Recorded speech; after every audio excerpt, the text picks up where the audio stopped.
Jake Bates. Throwing right side, and it's going to be intercepted. Return past the 15, past the 20, out past the 30. Has space down the sideline.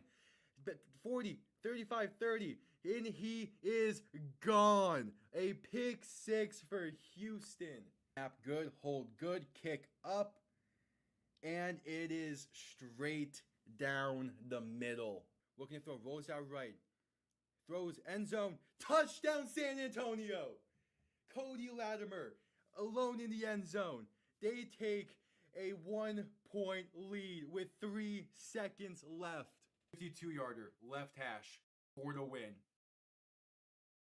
Snap good, hold good, kick up. And it's drilled. Miami escapes week 1 with the win. Jason Sanders is looking to throw.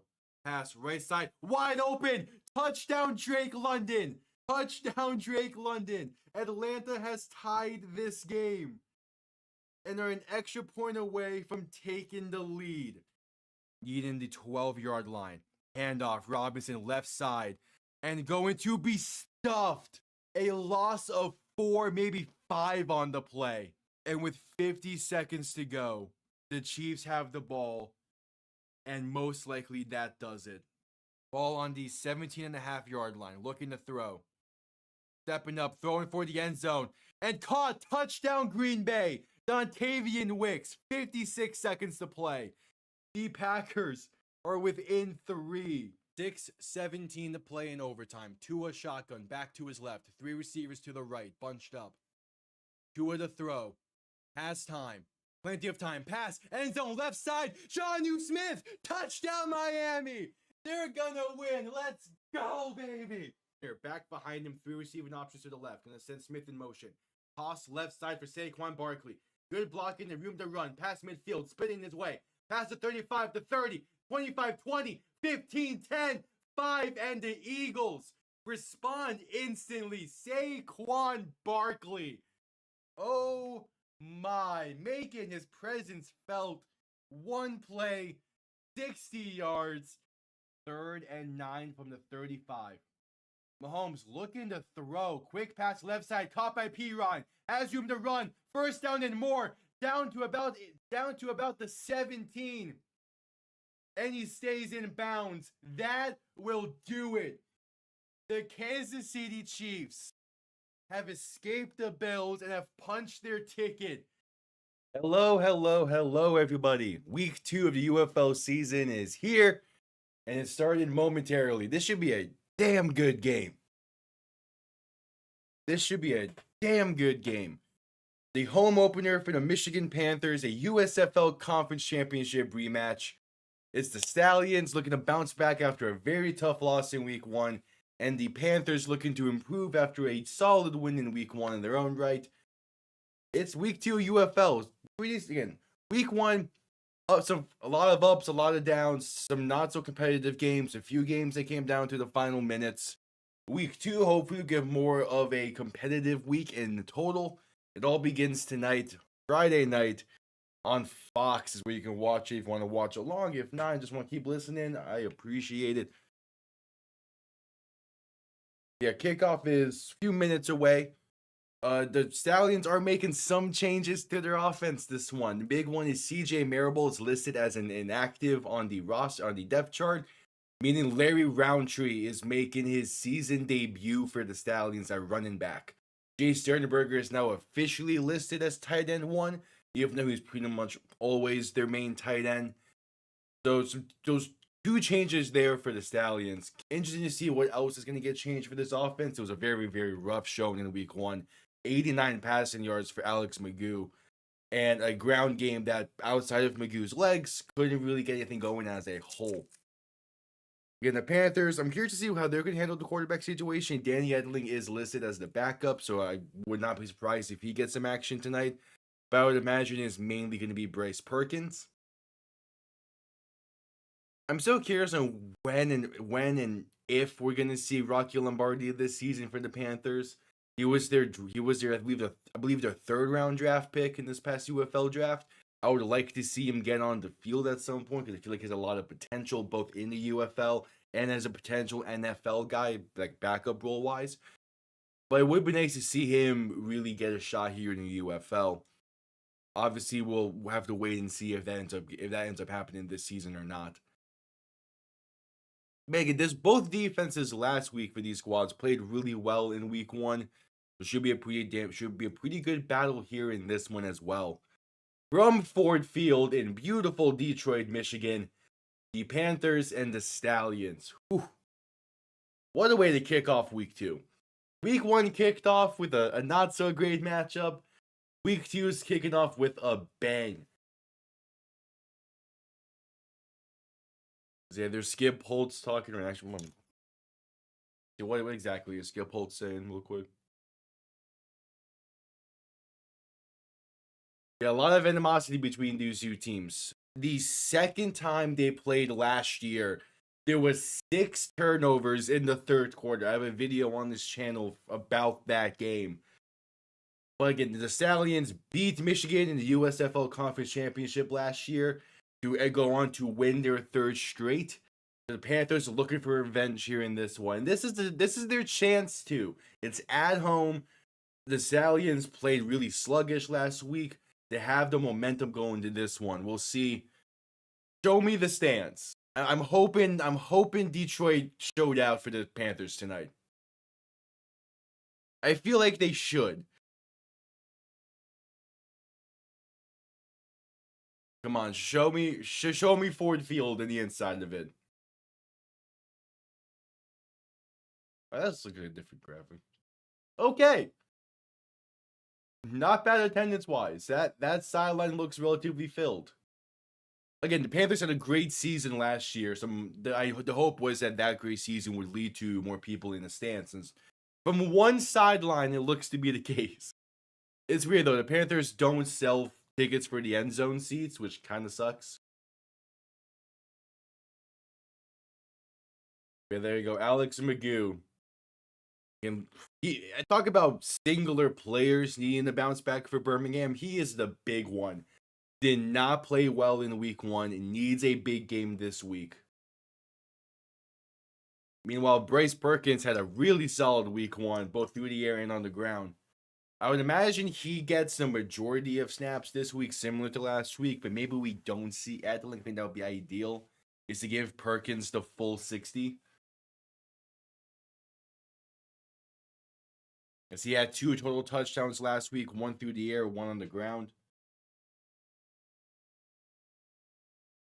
And yes, we're still about maybe 4-ish minutes from kickoff.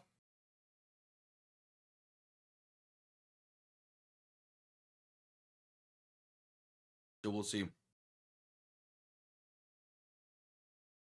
But yes, again, Skip Holtz is a really damn good coach. So even though they had a very sluggish week 1, I expect them to bounce back in this one. That's why I did pick the Stallions to win this game. I was hoping the end zones would be different than last year, but it's the same. As the Stallions take the field in this one. Oh yeah, there's some good crowd noise there. Good some boos right now to the Stallions team.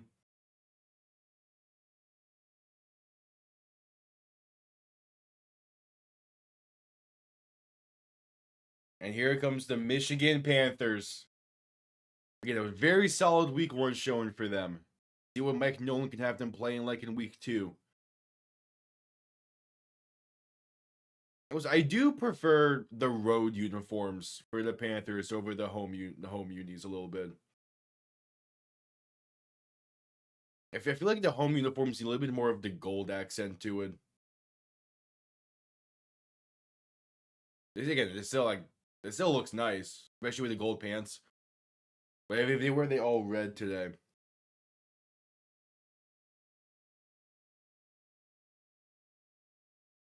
Okay, it's the red on gold uni combo. I think that's my favorite. And yeah, here come the Panthers take the field. Yeah, there's a solid crowd there tonight. It is a Friday night. Kind of weird for some football, but it ain't too bad out there. I probably should have checked it beforehand. Are the Pistons? Pistons are playing in Toronto tonight, so attendance-wise wouldn't impact. Oh, the Red Wings are in the middle of a game against Carolina right now, though, and they're like in the heat of the NHL playoff race. Okay. And then the Tigers game already ended from earlier. Okay.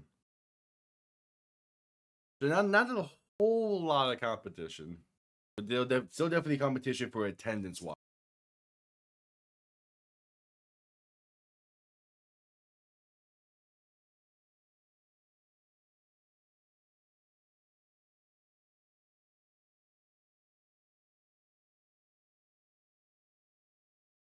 Yeah, the Stallions are the defending champs. They have three-peated, but it was again they had a tough loss in week 1, so who really knows what we can see from them today?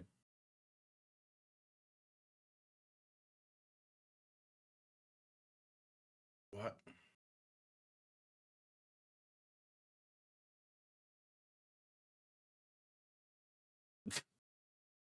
Okay, that's a funny Charles Barkley joke. They're at 37-12. I don't think it'll be that big of a blowout if Michigan wins. Like I wouldn't be shocked if Michigan wins, but with how both of these teams' defenses played last week, I'm more so expecting like a 20-17 game.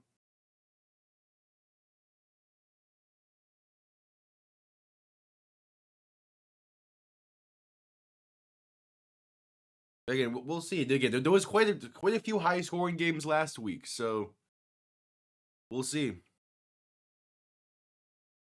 Because yeah, we're at a commercial break right now as we wait for kickoff in this one.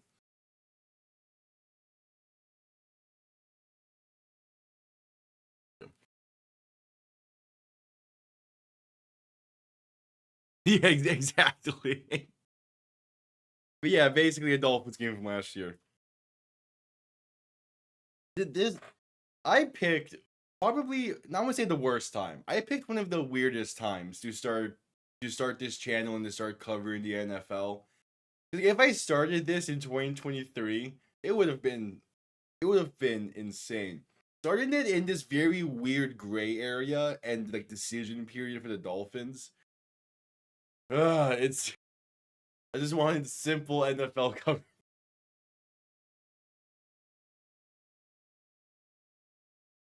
No, but it's fun.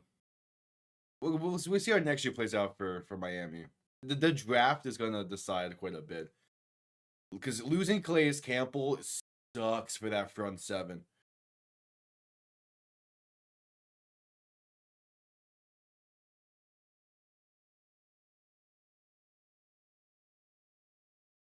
Yeah, exactly. Hey, but that's part of being a fan. There's as long as Tua stays remotely healthy, it should be fine. But I cannot. I'm just happy both Skylar Thompson and Tyler Huntley are gone. I don't think I'll be able to. I don't think I would have been able to withstand another game of them as the quarterback. As kickoff is moments away. Like especially after that Tennessee game last year, I was ready to throw hands with the front office. All right, so Birmingham will be getting the ball first in this one as PT Potter is set to send this one down. I think I have a little bit of faith in Zach Wilson, just because it's the idea of like, okay, a former first round pick Jets quarterback leaves New York and has at least a year under a better coaching staff, and then goes somewhere else to potentially start. I think he'll be just fine down in Miami. As the kickoff is underway, going to be returned beginning from the 6. And is Dion K back under return, room now on the left side, past the 30, 35, 40, 45, and out of bounds near the 49-yard line. A great return for Dion K, and out comes Alex McGough. Again, needing to find a massive improvement from last week. Sacked 8 times in the losing effort. We'll see. We'll see if he can stay upright in this one. Last season, high school football. It's definitely not like to the caliber of the NFL, but it is still entertaining football more often than not. Next, McGough in there. McGough and shotgun. Back to his left. 3 receivers to the right. Ball on their own 48-yard line. As first play for this Birmingham offense is going to be a QB keeper for McGough down the left side. And he might have fumbled that ball. If so, it was picked up by Birmingham at midfield. They're calling him down to 49. McGough is slow to get up. Oh, no. First play? Yeah, he's down. It'll be a gain of 1. He was reaching for one of his arms there.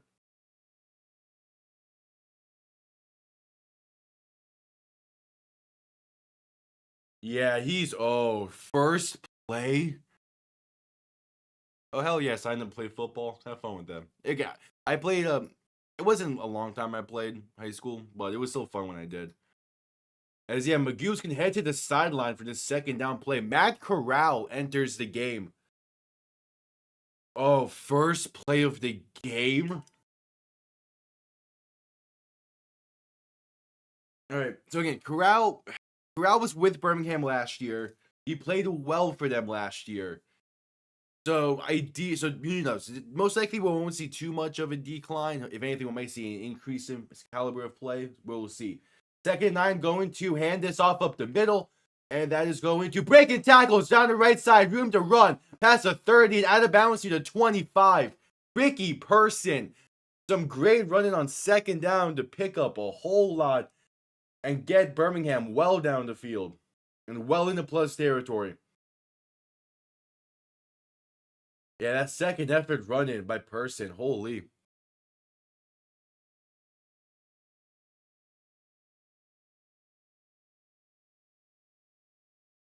All right.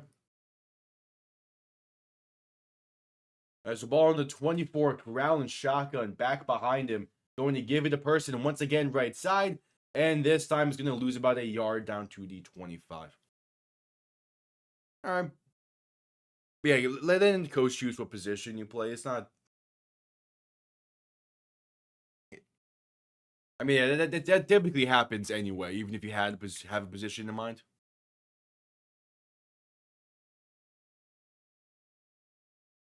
I think I got moved to tight end 2nd year when I got moved up to varsity. So, And yeah, UFL refs is I don't necessarily think is that they're better. Is that the command center has more control over things. As Birmingham did not get that snap off on 2nd and 10. Flag is down. This might be a delay of game. Yeah, delay of game on Birmingham as McGough is on the sideline testing out that arm. Yeah, Julio Jones retiring. I saw that. Hall of Famer. Like, guaranteed. Maybe not first ballot, but definitely a Hall of Famer. Like, a hell of a career, man. Julio Jones. It's just shame he did not get a Super Bowl ring. All right, so Corral, 2nd and 15 in shotgun. 3 receivers to the left, 2 to the right. Ball on the 29.5-yard line. Play clock running down, going to look to throw. Pressure coming, pass right side, caught by Deion Kane. Breaks 1 tackle, spinning inside the 20, and out of bounds to the 18. Good gain for Deion Kane on 2nd down, makes it a much more manageable 3rd down, and Birmingham has entered the red zone for the first time today. Yeah, Michigan tried to send a corner blitz off that right side. Corral saw it and just replaced the blitzer with the ball. And then Deion Kane does the rest. All right, 3rd and 4. Corral and shotgun, a back to each side. Going to look to throw once again. Pass, right side is incomplete. Through the hands of Jalen Camp. And the Panthers make the stand in the red zone. And out comes the field goal unit for Birmingham. Harrison Mevis on to try and give Birmingham the early lead. Yeah. Honestly, I wouldn't be shocked if he's first ballot. I would need to see who else is like potential first ballot for that year. But he's definitely Julio Jones, definitely a Hall of Famer. All right, 36-yard kick from the right hash. It is up and right down the middle.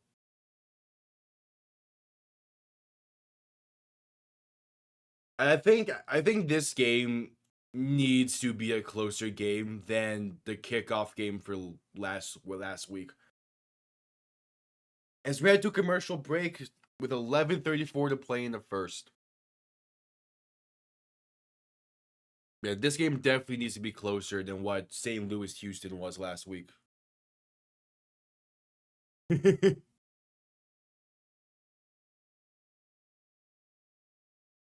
So yeah, and this game and St. Louis and San Antonio were tough games to predict. Because I have faith in both Skip Holtz and Wade Phillips to have their teams bounce back well in week 2. Like, I want to be like that's the reason why I picked Birmingham, because that was one of the big reasons. Like, I also wouldn't be surprised if Michigan wins this, or I wouldn't be surprised if San Antonio wins on Sunday against St. Louis. Like, those games are going to be some fantastic ones.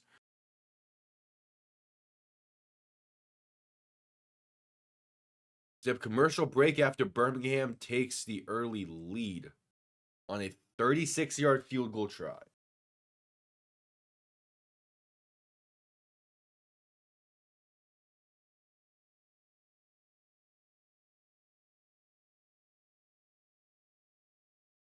We'll see.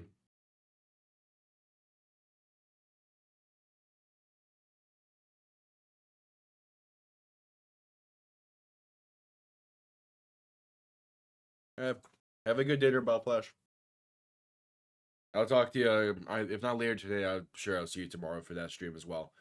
Speaking of, we will be live tomorrow as well for Memphis versus DC. Probably not going to be as good of a game as this one, to be completely honest, but so should be at least somewhat entertaining. I expect DC to have a pretty solid game in that one. But who knows? Memphis could definitely surprise me. They damn near surprised me in week 1 with how they played against Michigan.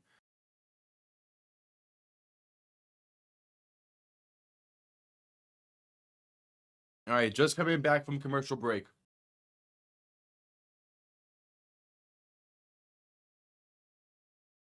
Yeah, they're showing Bryce Perkins and his touchdown run from last week as he's about to see the field for the first time today. Same with this Michigan offense.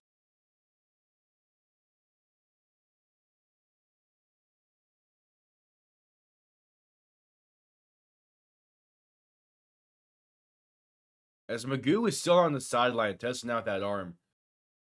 As kickoff underway, going to be returned beginning from the 8. As going to get up to about the 29-ish. And that's where Bryce Perkins and his Michigan offense will see the field first. Again, 16 for 19 last week through the air for Perkins. 2 total touchdowns.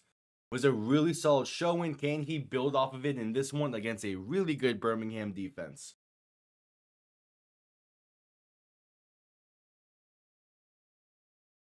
We shall see. So Perkins, alone in shotgun. 3 receivers to the left, 2 to the right. First play for this Panthers offense as Perkins looks to throw. Pass right side is going to be caught. Oh no, now ruling it incomplete. Yeah, Marcus Sims couldn't hang on to that hospital pass.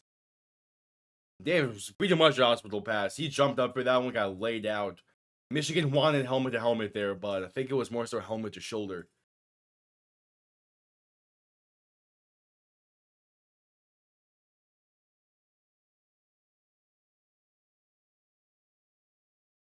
All right, so Perkins and shotgun back to his right. 2 receivers to each side, bunched up. 2nd and 10.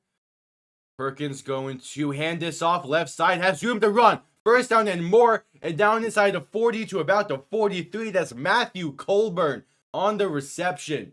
On the carry. Some much needed positive yards on the ground for this Michigan offense. They didn't do the greatest on the ground last week. Between both McCrary and Colburn, they had a few splash runs. That's a very solid run there for the first time today. As Perkins and shotgun back to his left. 3 receivers to the right. Ball on their own 42. As Perkins looks to throw once again. Pressure coming. Pass right side. Caught by Colburn. Going to be trying to get the screen going. He's going to break some tackles to get to the 46. Matthew Colburn not going down without a fight. He breaks about 3 tackles there. And it gets some positive yardage on that play.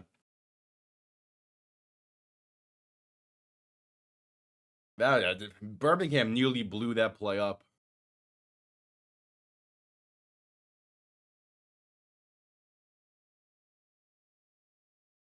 All right, so Perkins and shotgun back behind him. There's now Nathan McCrary in the backfield. He's now lined up to Perkins' left.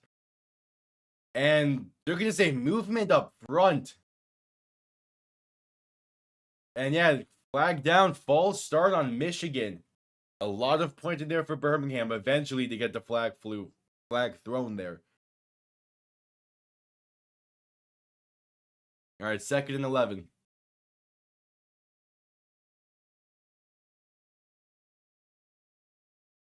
That's a tough false start to take there. Ball now on the 41. Perkins alone in shotgun. 3 receivers to the right, 2 to the left. 9.5 to play in the first quarter. Receiver sent in motion right to left. As Perkins looks to throw. Pump faking, now going to try and scramble to his right. Buy some time. Now throwing right side. That's going to be short-armed, incomplete. To the feet of Devin Ross. And it's 3rd and 11.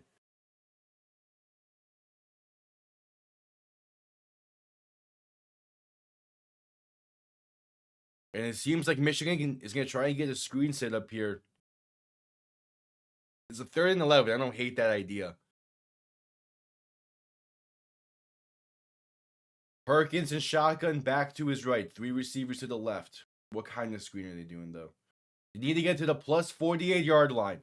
Perkins to throw. Stepping up. Has time. Plenty of time. Pass over the middle. And what a grab at the 45-yard line.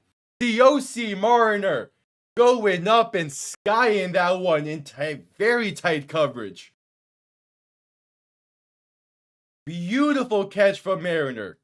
Great job by Perkins to maneuver in the pocket, but that grab from from Mariner, keeps this drive alive. Perkins and shotgun back behind him. 2 receiving options to each side. Now going to shift it back to his left.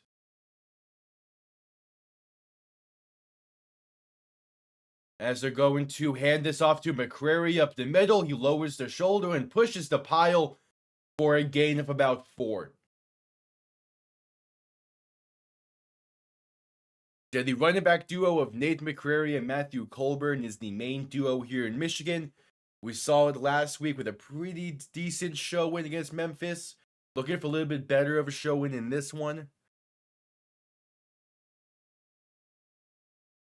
And so far, they have been showing a little bit better on the ground. Perkins and shotgun back to his right. 3 receivers to the right as well. Ball on the plus 41. Birmingham, pressure off the left side quick. Perkins evades it and going to get right back to the line of scrimmage for no gain. Perkins does a good job avoiding the sack initially and getting back to the line, but that was a screaming blitz off the left side for Birmingham.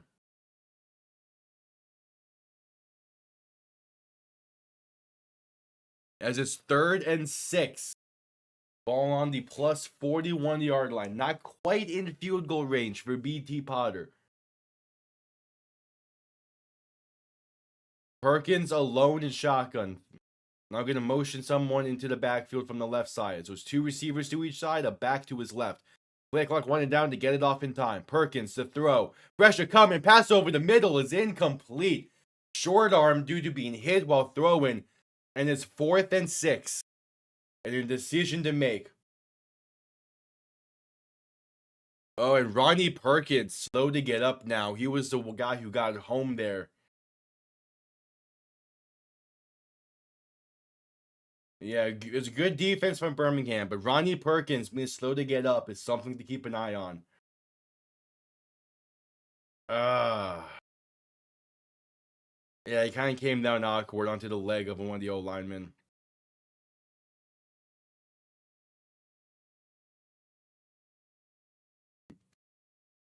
So McGough, we'll see if he's able to come back in this one at some point after being injured on the first play of the game. And now one of these star members of this defensive line for Birmingham is shaken up and slow to get up. Not a great start for this Birmingham team, but they're up by 3.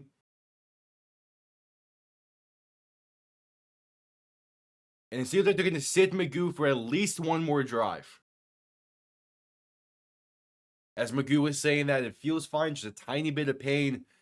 Definitely don't want to force him to play just yet. It's way early in the season for anything like that.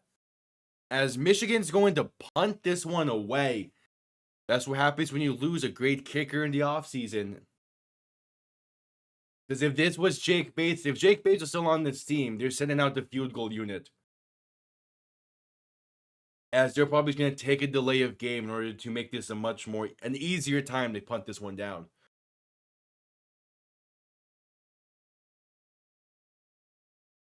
And yeah, there's the delay of game. And penalty will be declined. Smart move from Birmingham.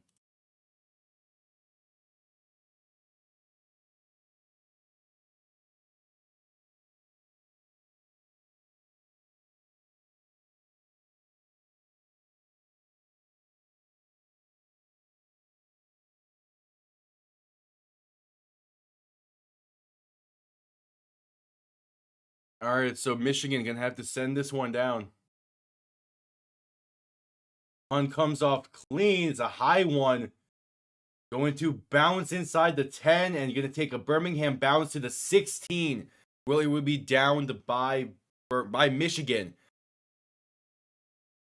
And that's where Matt Corral and his Birmingham offense will begin this one.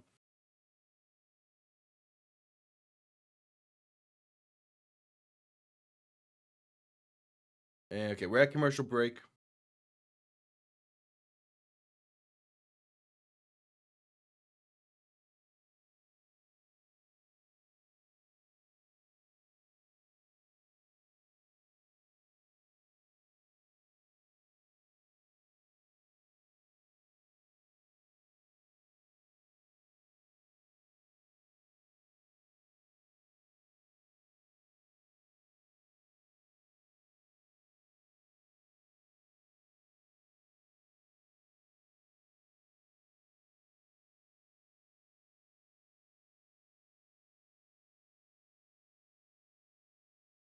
Yeah, commercial break.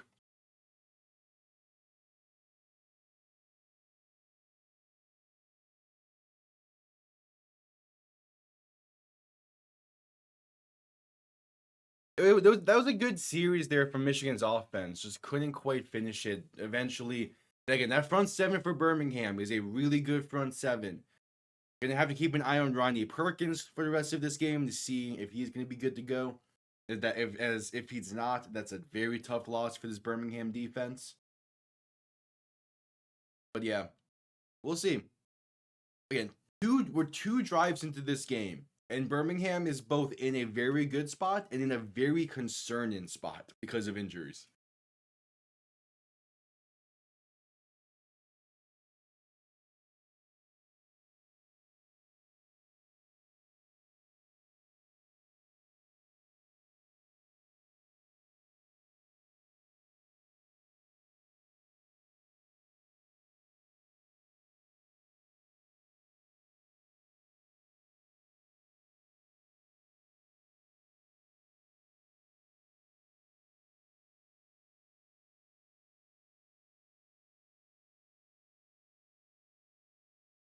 All right, just coming back from commercial break. Again, Alex McGough got injured on the first play of the game.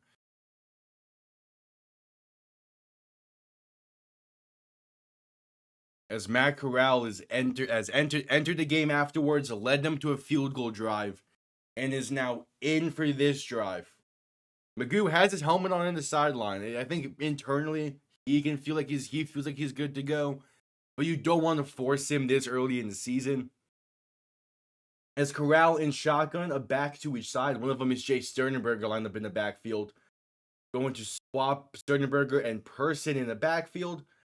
As they're going to hand this off to Person up the middle, he's going to lose about half a yard on the play. Good penetration there from Michigan's front 7 to have the tackle for loss.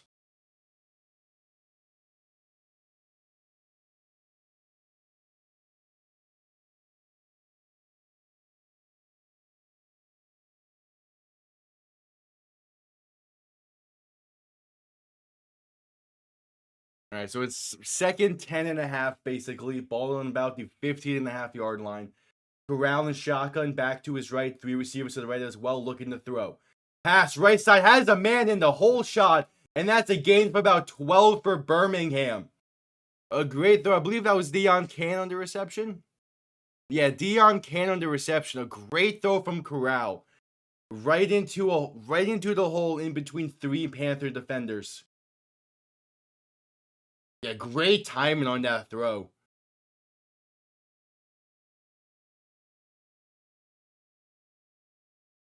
Not the greatest of throws, but that's me being nitpicky. That it wasn't the greatest of throws.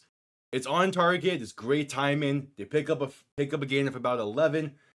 That's Corral and shotgun back to his left, going to hand this off. No, keeping himself. The pass over the middle is incomplete. Little RPO there. That pass was short-armed in the vicinity of Jalen Camp. It's 2nd and 10.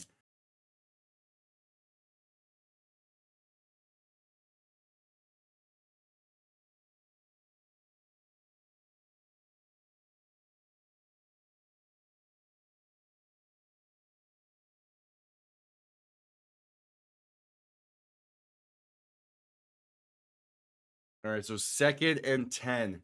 Corral and shotgun back to his left. Just under 4 minutes to play in the first.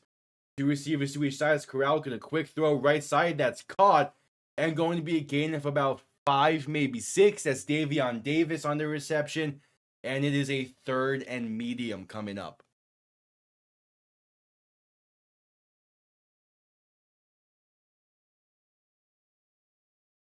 It is a 3rd and 4, 3.5 to play in the first quarter. Big 3rd down here for this Michigan defense. See if you can get them off the field. Force a pseudo 3 now. Not even really pseudo. Corral and shotgun back to his right. 2 receivers to each side. Birmingham was 4 for 12 on 3rd down last week. 3rd down here. Looking to throw. Pass left side is incomplete. Looking for Sternberger. Nearly picked off. And that would have been a house call for Michigan. Oh, Noah Dawkins through the hands. Oh, that's so tough. Oh man. Dawkins read that play like a book. That should have been 6. As out comes the punting unit. Comes off somewhat clean. Going to bounce at the 20. And going to be returned from the 22. Get to about the 24. Oh, that should have been 6. I'm like 90% sure that a very similar thing happened last week for Birmingham, where they got lucky and avoided a pick 6 against them. Happened again this week. Oh, as we head to a commercial break.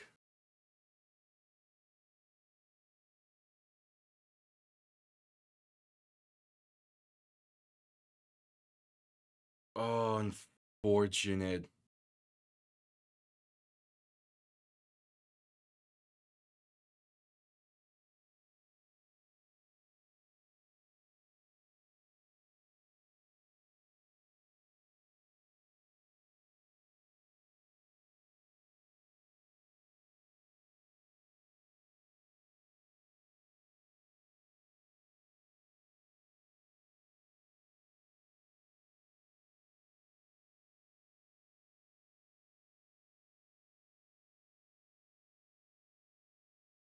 That is one that was a potential game-changing play for this Michigan defense.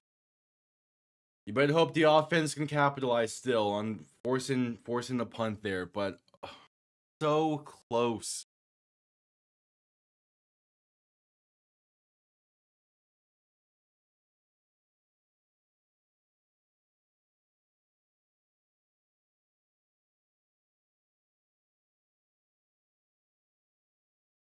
Just so close there for a game-changing play.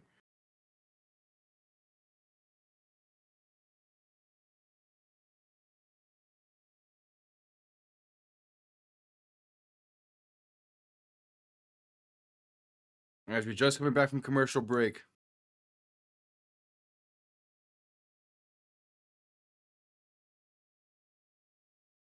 Such unfortunate, man.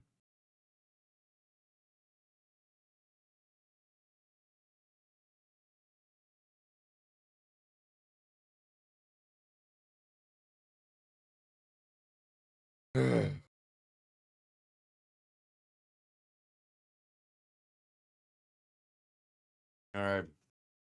Yeah, that would have been the second pick six of the season already for this Michigan defense.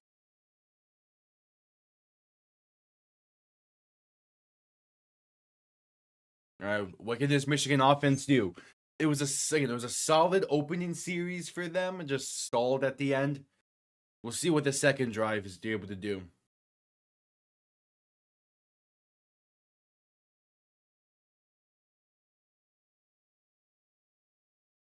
Ball on the 24. Perkins and shotgun back to his right. 3 receivers to the left. Perkins to throw. Pass time. Pass over the middle. That's nearly picked off. Dangerous though. Looking for Malik Turner. And back-to-back throws for one. The previous one for Birmingham and that one there. Should have been interceptions. Trey Norwood. Couldn't hang on. All right, 2nd and 10. Perkins and shotgun back to his left. 3 receiving options to the left as well. Going to keep it himself and pass left side. It's caught by Cole Hikutini, the tight end. And he's going to lay his shoulder and break a tackle to pick up a first down and more. Past the 35 to about the 37.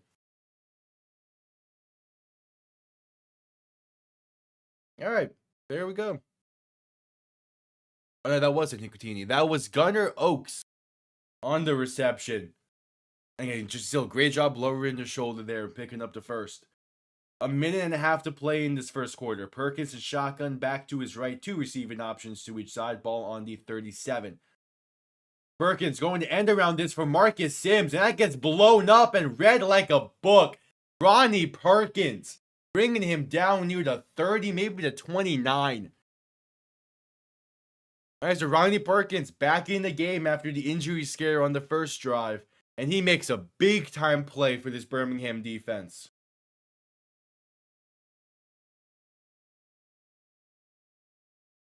Marcus Sims couldn't get around him. He has a tough one to begin this set of downs. Perkins and shotgun back to his left. 2 receivers to each side. A 2nd and 17. Going to quick throw right side. That's caught by Malik Turner. He's going to get those 7 yards right back and an extra one for a gain of 8. They don't need to run one more play before the end of the quarter. It's a 3rd and 9. There's 24 seconds left on the game clock. 25 on the play clock. So they don't need to run one more play if they don't want to.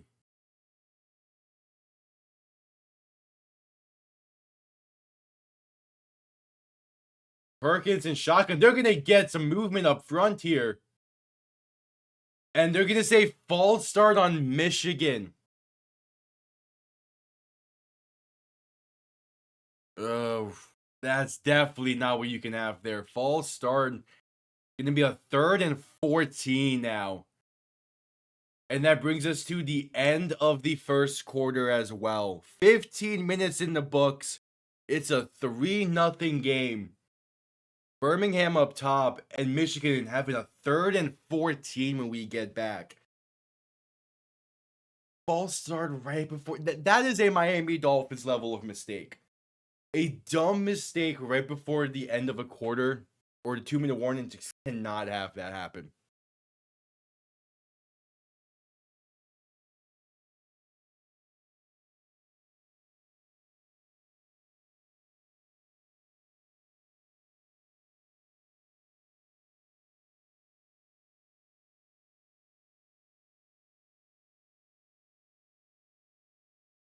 We're back commercial break for the end of the first. Been an interesting game so far. Interesting mainly because Birmingham now is kind of they've been in a weird spot since the first play of this game. Alex McGough going down definitely threw a wrinkle in things. Whether or not it's a negative wrinkle or not probably depends on who you ask so far. It's still very early in this game to really decide. And plus, there was a pretty solid chance that Magoo will be back at the very, very least after halftime. So we'll see. He feels good. He feels good enough to play. He said it himself in a sideline. There's a little bit of pain there in that shoulder, but if it gets to a point where they kind of need him, they kind of need like their starter in. I could see them turning his way. Like Matt Corral started some games last year for Birmingham and played well for Birmingham last year. So Skip Holtz is really in no rush to make another QB change if he doesn't have to.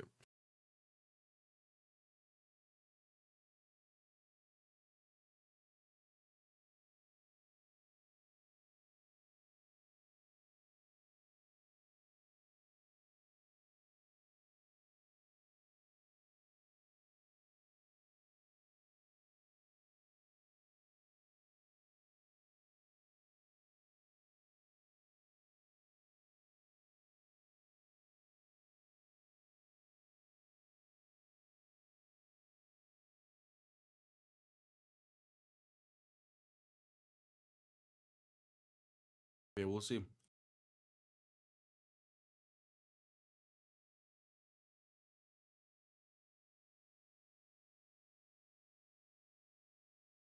It's not a commercial break.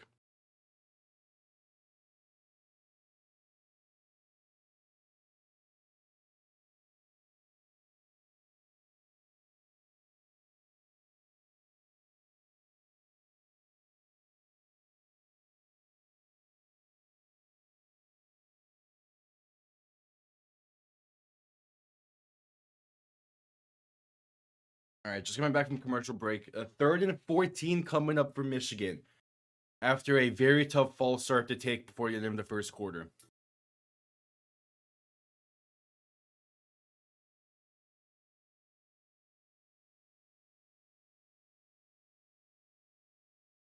Yeah, pretty balanced game so far in this one. I would like to see the ground game get a bit going again for Michigan, but they haven't really had an opportunity to. As Perkins in shotgun back to his left. 3 receivers to the left as well looking to throw. Pressure coming, pass left side is incomplete. Off the mark looking for COC Marner, and that's going to be a 4th and 14 coming up.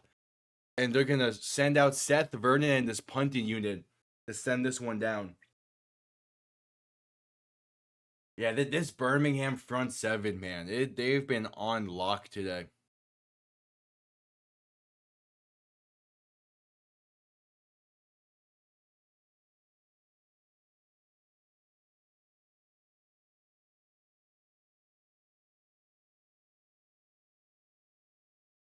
All right, punt comes off clean.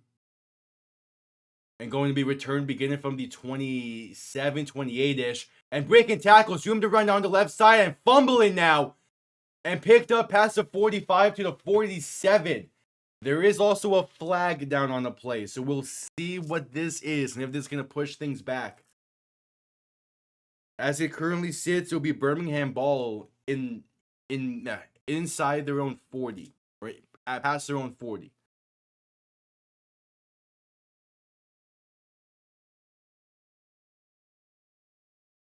An eligible kicking team player downfield. All right, it's an ineligible man downfield on Michigan. So you're going to add on to the end of this return, putting Birmingham in a prime spot. And some great starting field position. And it seems like Matt Corral is preparing to return to the field once again as we head to another commercial break. 2 plays in the commercial break. Welcome to the UFL on Fox. If you didn't watch the UFL last year, didn't tune into the streams last year, or even the NFL streams I talked about it, I do not like Fox's coverage of the UFL at all. Part of it is because of how many commercials they run.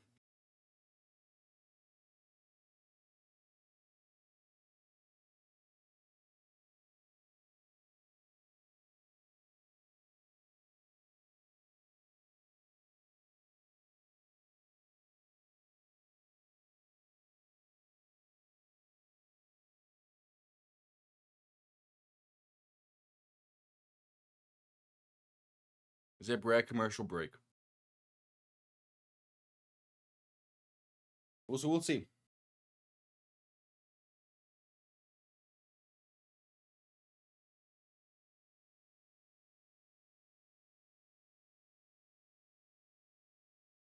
I would not be surprised. I mean, it's either going to be right before midfield or right past midfield for a starting field position on this drive for Birmingham. So they're in a great spot to tack onto this lead.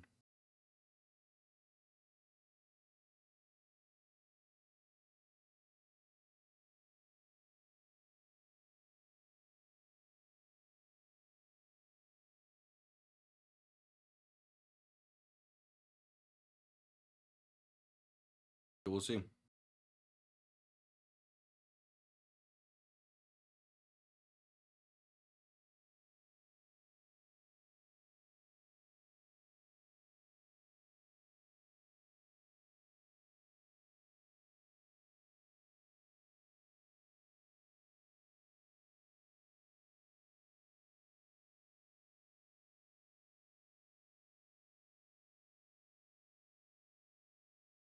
All right, so again, just coming back from commercial break.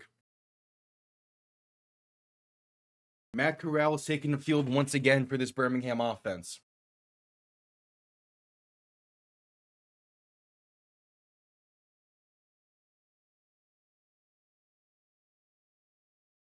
As again, Alex McGough injured on the very first play of this game. So Matt Corral has been in since and continues to be in.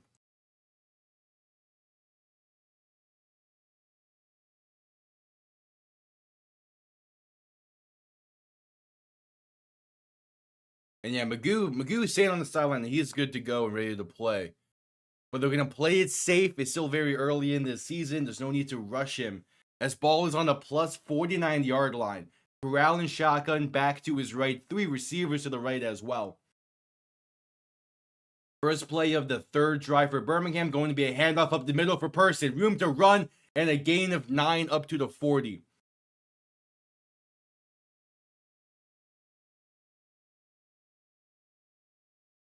And they're focusing on that ground game a bit.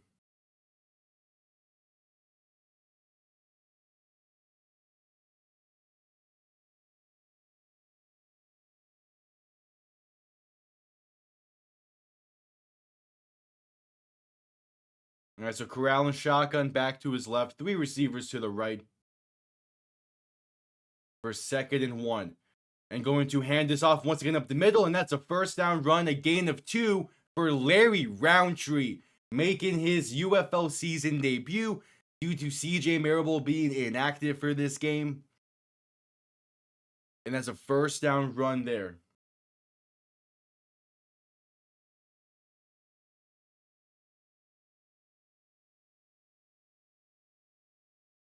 All right, so Corral and shotgun back to his left. 3 receivers to the right once again. Ball on the plus 37. Going to look to throw this time. Corral with time. Launcher one deep. Left side for the end zone. And incomplete. Great coverage there. Corral trying to fit one into Jordan Thomas. But DJ Miller in great coverage to force that ball loose. A little bit underthrown. But that's still also same time great coverage there. And great balance to avoid being brought down by a massive tight end who's with all the hand fighting. Great coverage here from DJ Miller. So Corral and shotgun back to his left. 2 receivers to each side. 2nd and 10. Corral to throw. Once again, I'm going to keep it himself up the middle where he has some room. And that's going to be 9.5, maybe 10 on the play. We'll see what the spot says.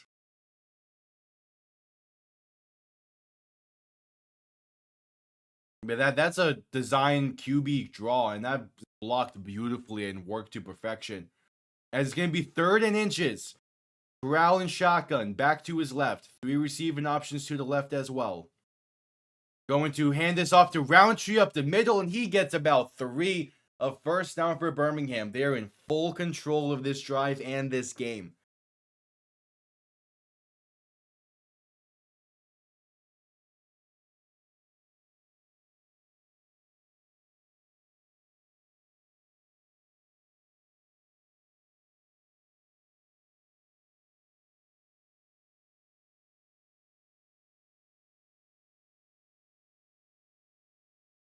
All right, so ball on roughly the 25. Corral and shotgun back to his right. 3 receivers to the right as well. Corral to throw once again. Pass deep, left side for the end zone, and overthrown, incomplete. Once again, trying to target DJ Miller, but great coverage against Jordan Thomas once again. He's doing a fantastic job against a big body tight end right there. It was a massive height and weight difference, and DJ Miller just doesn't care. Just overthrown by maybe a foot, possibly less. So 2nd and 10, Corral and shotgun back to his right. 3 receivers to the right as well. Going to hand this off left side, and that's going to be Roundtree for a loss of about 2.5-ish. And now a 3rd and long. This Michigan defense, a great opportunity here if they can get the stop and keep this at most a 6-point game.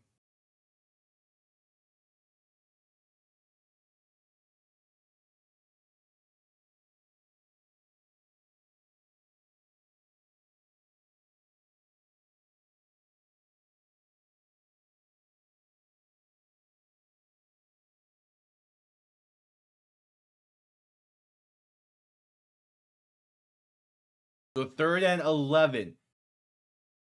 Corral and shotgun. They did not get the snap off in time. Gonna be another delay of the game for Birmingham.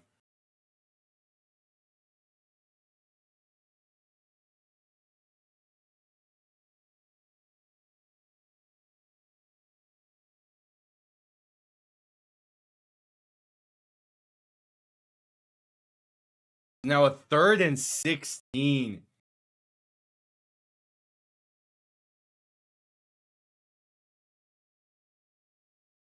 What's the decision here? If they're going 0-2 personnel, they're gonna probably going 0-2 personnel. And the play clock is still ticking down. They have not broke the huddle yet. It's under 10 seconds. Corral and shotgun. 3 receivers to the right, 2 to the left. Play clock winding down. They barely get it off in time. Corral, the throw. Has time. Pass. Left side. That's picked off. Intercepted and brought down to the 19. DJ Miller. Having one hell of a first half. And the Panthers remain down by 3. DJ Miller. Holy, what a drive did he have?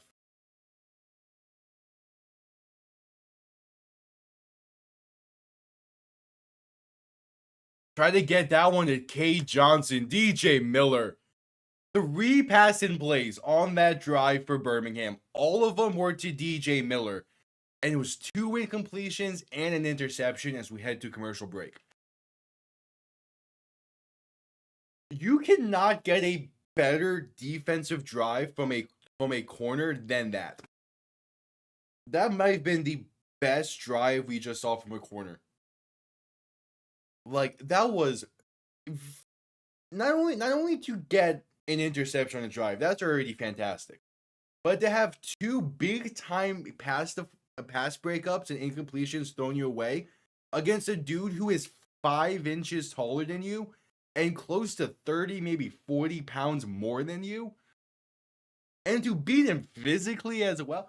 DJ Miller, have yourself a fucking round of applause for that drive.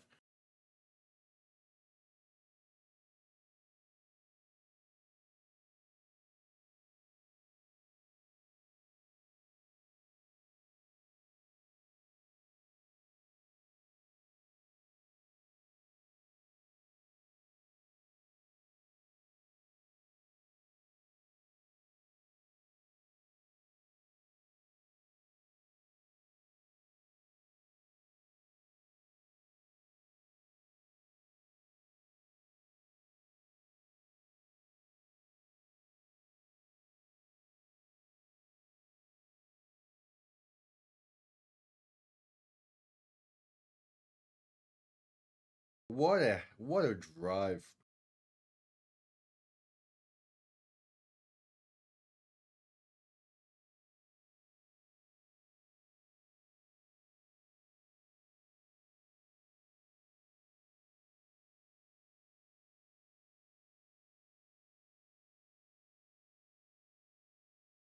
As we're just coming back from a commercial break.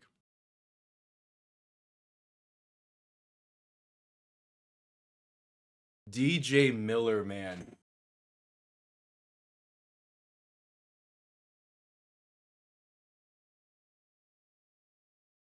And yeah, timing was a little bit off there. Good job from that front seven. But DJ Miller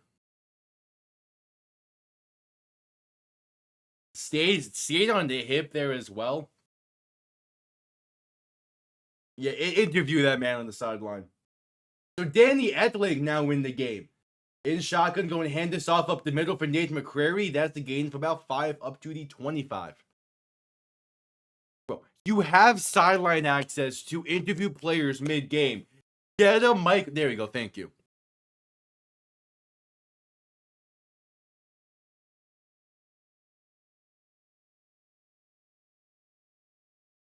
DJ Miller, man.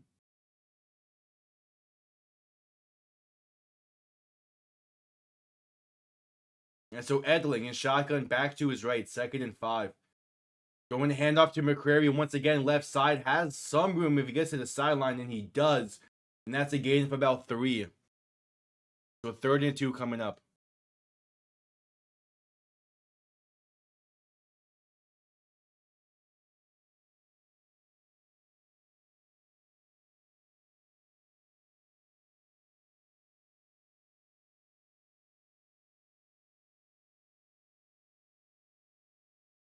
All right, 3rd and 2. Edling in shotgun back to his right. 2 receiving options to each side. Ball on the 28-yard line. A give to McCrary once again up the middle. He lowers the shoulder and gets 4. First down for Michigan, keeping the chains moving. So far for this drive, I'm loving the idea behind it of just getting McCrary the ball.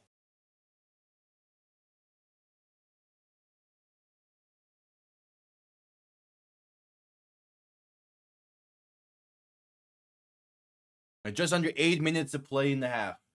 Edling, shotgun, back to his right. 3 receivers to the right as well. Ball on the 32. And Edling going to look to throw. Quick pass right side of screen for Marcus Sims. And he's going to get brought down pretty awkwardly at the 35. A gain of roughly 3.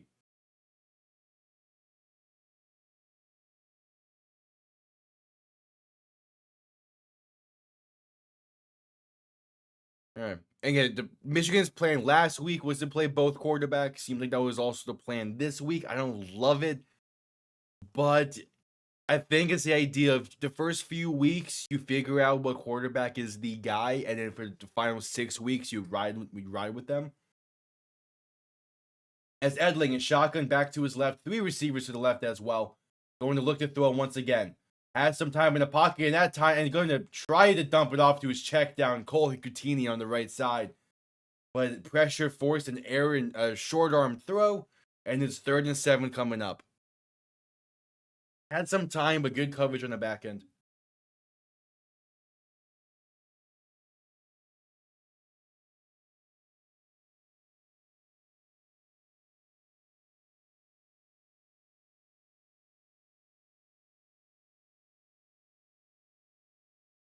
So Edling alone in shotgun for 3rd and 7. 3 receivers to the left, going to motion one of them into the backfield. So now 2 receivers to each side. Edling to throw once again. Pressure coming, he's sacked. Back at the 28. The pressure of this front 7 for Birmingham continues.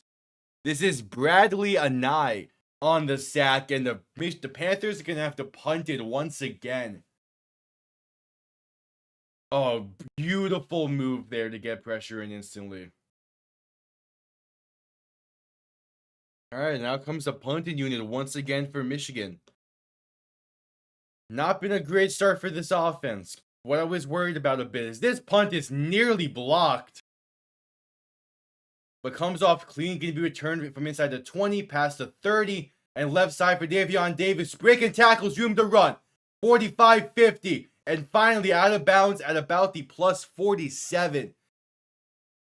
Great starting the field position once again for Birmingham. The 3rd drive of this game where Birmingham is starting past their own 45. as we head to a commercial break. Third of 4 drives, they're starting past their own 45.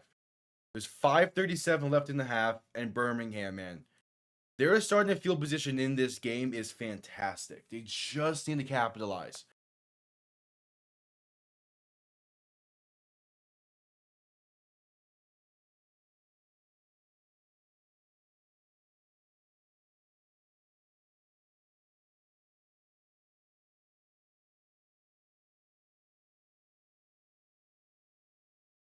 But yeah, I mean, for as much as I like Danny Edling, Perkins is the hot hand.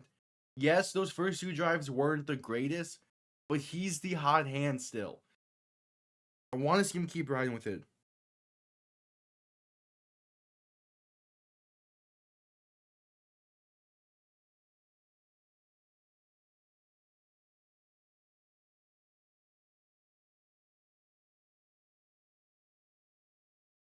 Yeah, we'll see.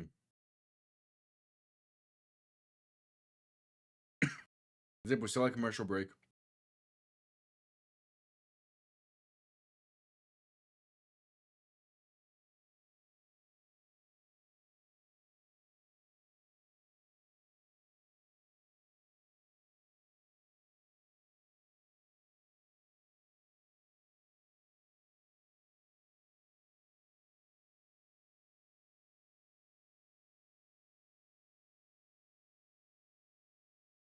All right, so just coming back from commercial break, and once again, great starting field position for Birmingham on this drive. But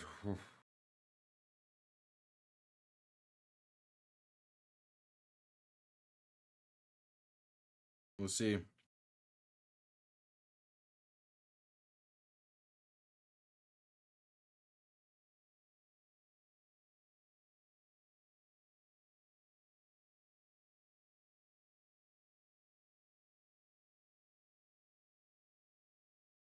All right, so a great play by DJ Miller on the previous defensive drive went the way that you, especially after the pick, you needed to get points off that turnover. I wish Bryce Perkins stayed in that game.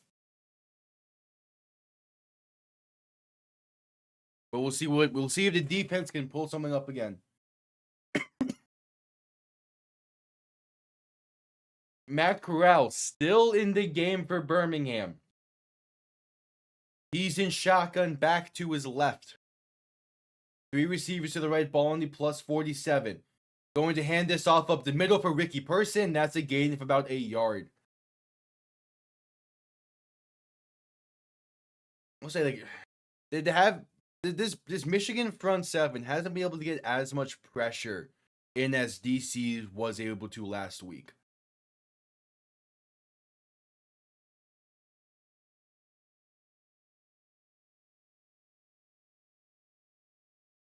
That's definitely something to keep an eye on for the rest of this. Corral and shotgun. Back to his left. Sternberger lined up in the backfield to his right. The ball on the plus 46. Going to give it to Person once again up the middle. Now going to bounce it out wide to the left. And he's going to gain about 3 on the play. Is a 3rd down coming up. If the Stallions go 3 and out on this drive,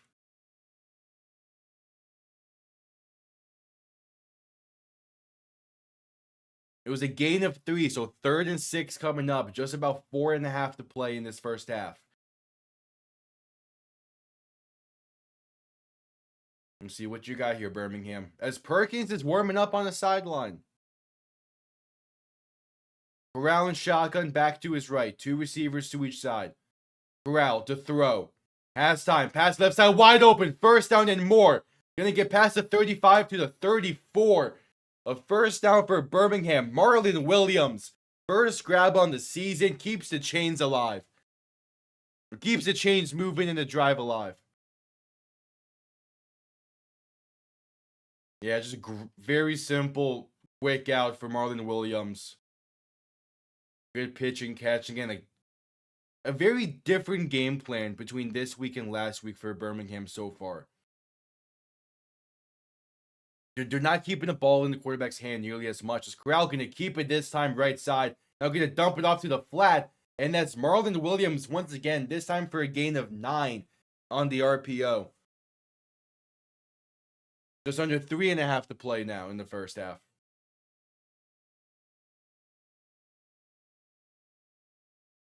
Yeah, just a very simple RPO with a little bit of a receiver screen there, and it works well.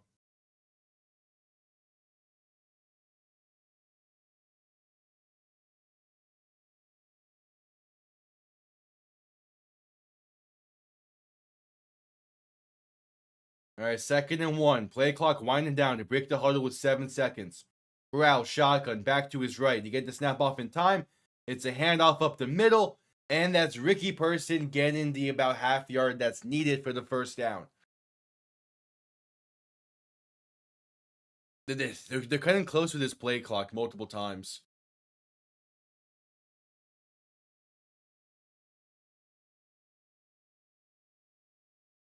And yeah, I think 2.5 to play. They need one more play at least before the 2-minute warning. And they just can't get this play in properly. So Corral ran to the sideline there to get the play. Corral and shotgun back to his right. 3 receivers to the right as well. 1st and 10, gonna play action, look to throw. Corral rolling right, has time. Throw it now, deep, and it's incomplete. DJ Miller in coverage on Jay Sternenberger. And it's incomplete. A little bit too far outside. Pretty much a throwaway there by Corral. But still, DJ Miller making his presence felt. And yeah, still issues with Corral's headset and his helmet as we head to the 2-minute warning. Corral's having issues with his helmet right now.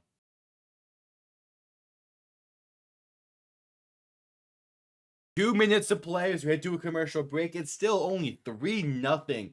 A defensive slugfest from Detroit.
We have a commercial break.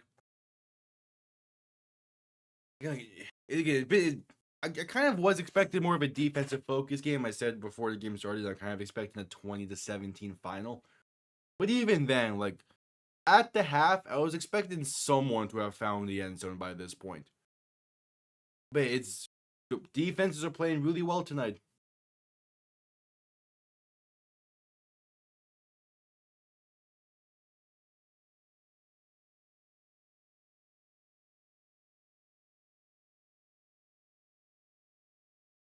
So we'll see. Still plenty of time.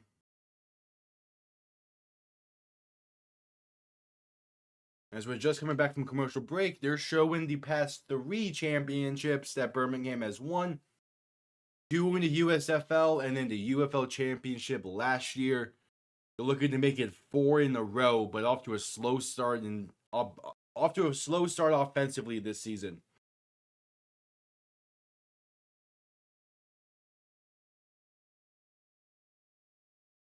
Yeah, this is not the same offense. This is not the same offense that Birmingham is used to throwing out there. I mean, 14 points through basically a game and a half so far.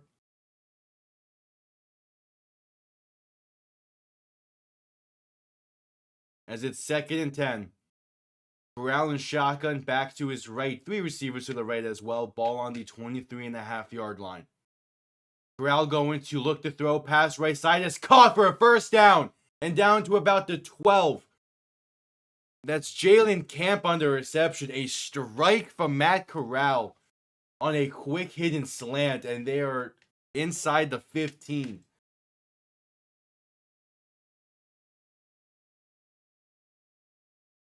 Good pump fake there as well to get one of the corners to bite. As Corral to throw once again. Pass, right side end zone, incomplete. Off the mark with Marlon Williams. 2nd and 10 coming up. 1:36 to play in the half. Touchdown drive here would be massive. Michigan does get ball to begin the second half. So something to keep in mind there.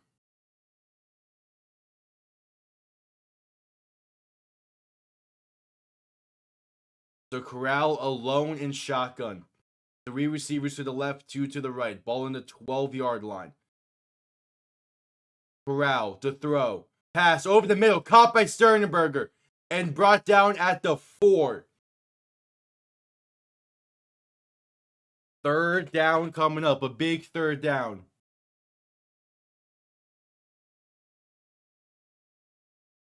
It's a 3rd and 2. Ball inside the 5 at the 4.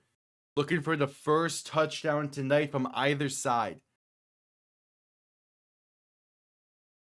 Clock still remains to tick. Michigan is saving their timeouts as they are going to look to double up. Corral, shotgun, handoff up the middle, and it's going to get stuffed. A gain of only a yard when he needed to. Might say a yard and a half. Handoff to Ricky Person as it's 4th down. And they're going to send out the field goal unit for a chip shot field goal.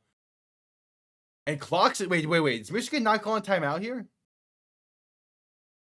Hold on. Yeah, there you go. Michigan's going to call the first timeout.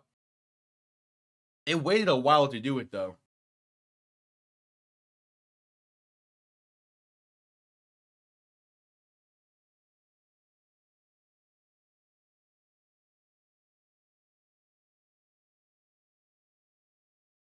Yeah, Michigan calls their first timeout as they're going to get the ball back before the half, trying to get some points on the board so that they can double up after the halftime.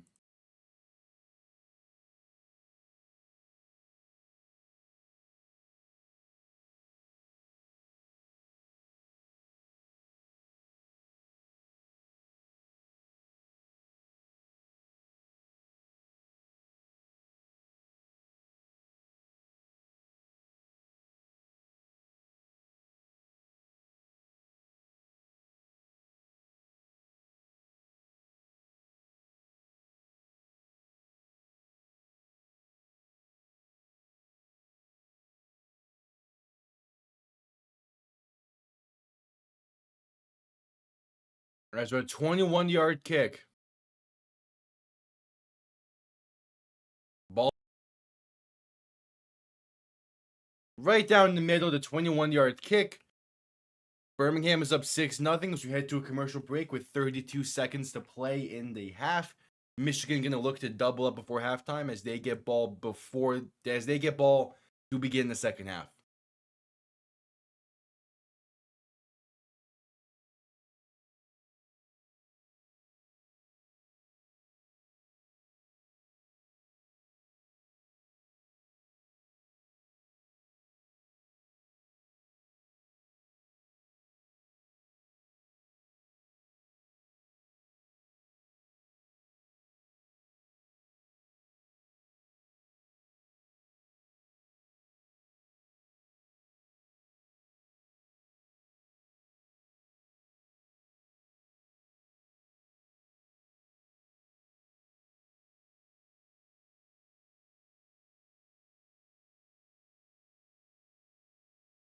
All right, so commercial break, 35 seconds in the half.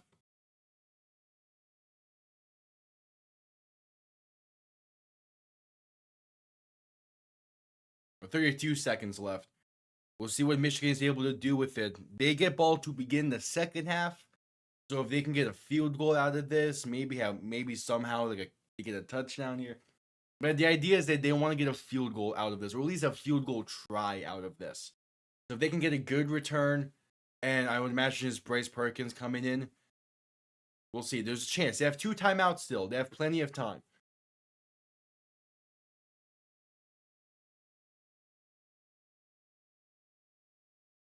Yeah, so it seems that they're going to add 2 teams next year for expansion, so I 100% expect Seattle to be back.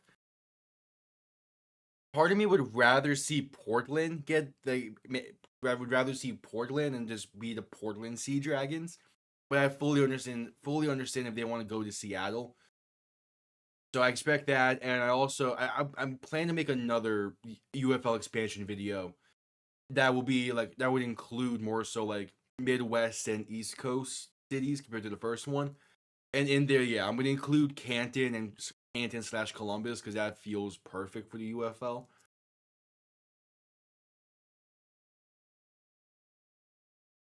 I am very impressed that they're going to officially clinch the postseason and not just the play-in. Like I was expecting at the very best a play-in spot for the Pistons, but the fact that they're going to get either like the 4 or 5 seed, very impressive. Cade Cunningham is doing magic over there.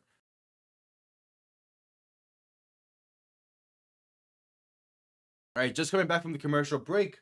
Birmingham about to send this one down. 32 seconds left in the half. Kickoff underway, going to be returned from the goal line, basically. Looking for a great return here. Gonna get past the 20. Good blocking. Gonna get him past the 30 and down to about the 32. 25 seconds left. 2 timeouts. And out comes Danny Edling again? I don't love this. All right, Edling, can you get points before the half here?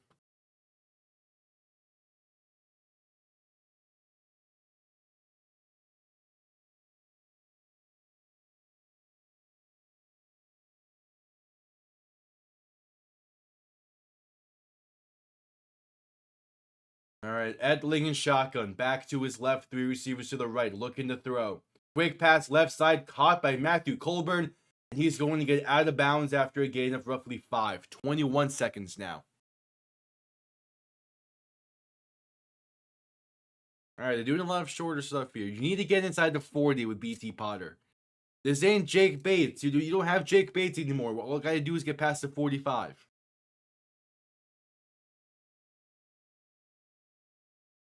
So Edling in shotgun, alone in shotgun. 3 receivers to the left. To the right, I mean. Edling to throw. Pressure, has some time. And just going to throw. No, going to be caught along the sideline by Marcus Sims for a gain of 1. Edling tried to throw it away. He wasted way too much time there. And they're going to let this clock run. All right, it is halftime. That was a terrible minute drill. Edling wasted way too much time there. And then he catches it inbounds. And it just let the clock run. That's... Bryce Perkins. Keep Bryce Perkins in. That was a great defensive showing from Birmingham and from Michigan as well. Like, they're playing really well here.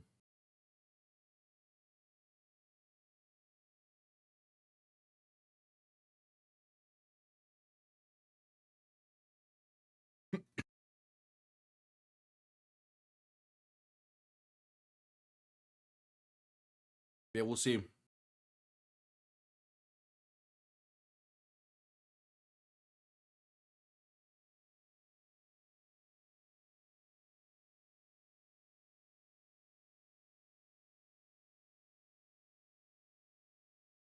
Skip Holtz is talking about the quarterback situation right now.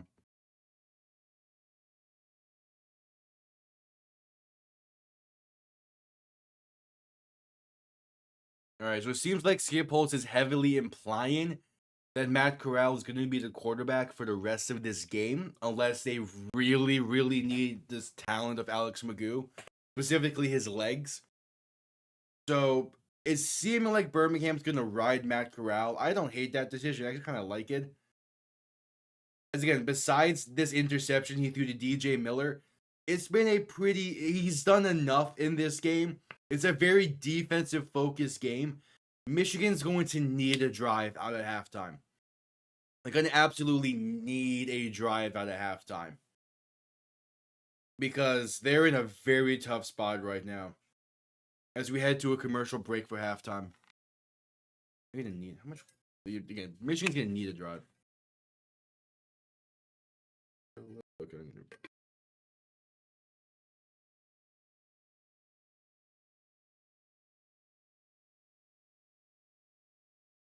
I'll quickly be right back and refill my drink.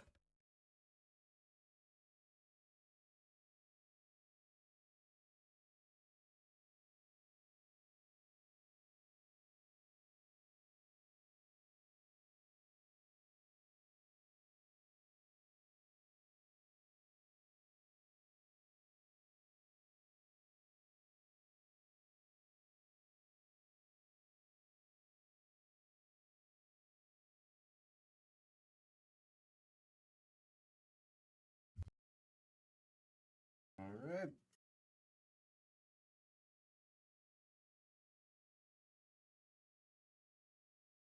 It is halftime in this one.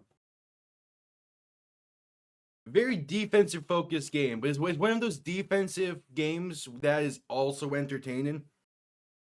I've talked about this a little bit during the NFL season, but there's different kinds, at least to me, there are different kinds of defensive and offensive games. A defensive game like this, to me, is entertaining. Because these are two offenses that we know can legit get something going. So it is impressive to see the defenses be able to play lockdown like this. Whereas a bad defensive game is a defensive game where you're watching it and you can just tell that both offenses are complete and utter dog shit. And thus, it's more so them making mistakes and actual good defense being played. A bad offensive game is one where you know that both defenses are playing like dog shit. And it's more so the defense is making mistakes and the offense actually being competent and good. And then a good offensive game is one where it's like, yeah, what year? Pretty sure it's 2018, 17? 2017 Chiefs Rams Monday Night Football. That is an example of a great offensive game. Yes, the score is 54-51, but it got to that. But they put up that many points against two really good defenses. So there is a difference there. As we're just coming back from commercial break, it's still halftime. I always like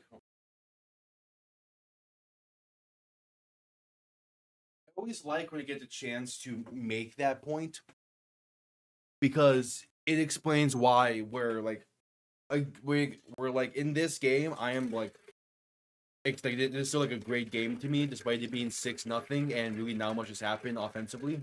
And being an offensive minded guy. Whereas a game like what was it? A game like Colts Dolphins from last year. Or the first Dolphins Patriots game from last year. Where those were defensive games, but not because of good defense. But because of bad offense. Like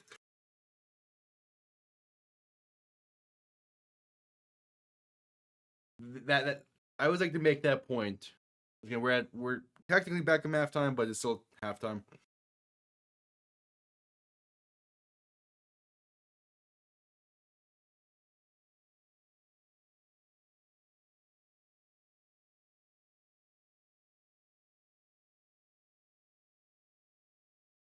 Alex Ovechkin is 1 goal away. He has tied Wayne Gretzky's record. Oh, that game is still on. Oh, I need a turn. Okay.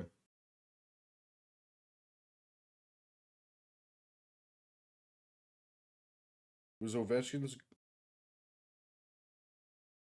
Yeah. Okay, that game is still on between Chicago and Washington. I need to turn that game on.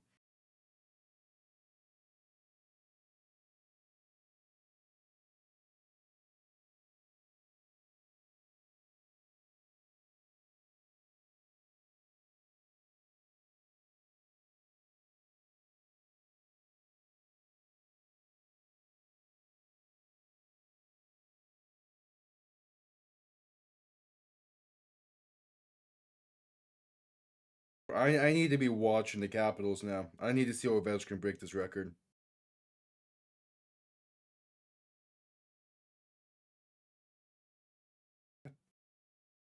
Fucking hell. We're back to commercials. He is 1 goal away from breaking the record. And Washington has 2 weeks left in the season, basically. Oh, they played the Islanders next on Sunday. Fuck. It's the that game against Islanders is at 12:30. That game's on TNT as well. In fact, I need to actually be actively watching the Washington Capitals this season. It's not something I was expecting. Of course, there's also the chance he does it tonight.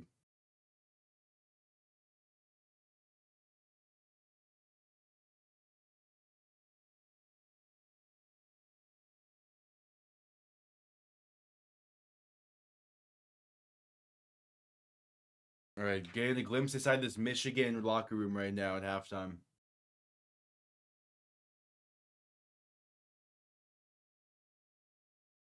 Michigan gets ball to begin the second half. They're going to need this offense to show up.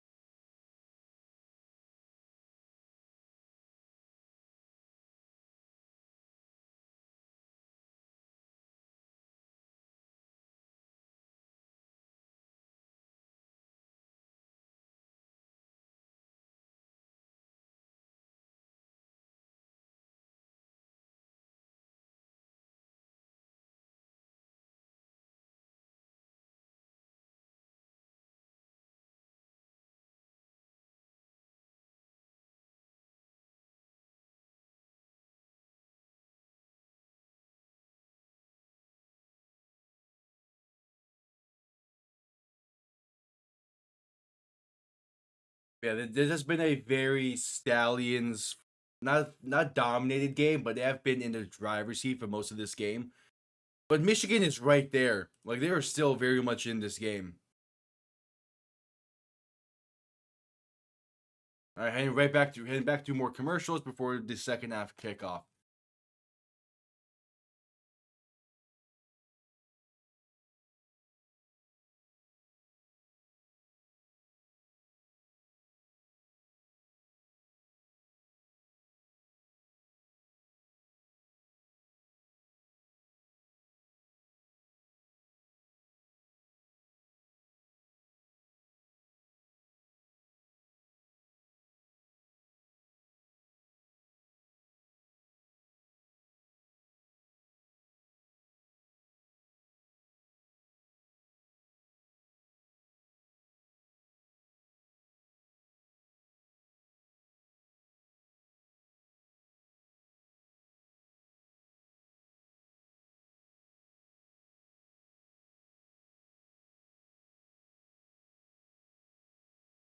Big second commercials, we shall see.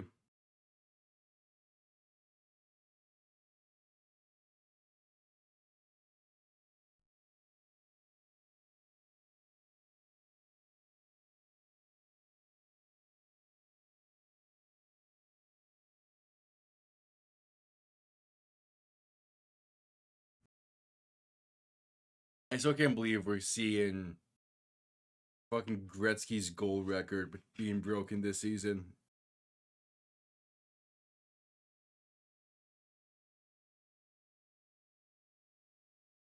The Capitals as a whole is having an insane Cinderella season. It would be great. It would be kind of fun if it would get capped off in a cup, but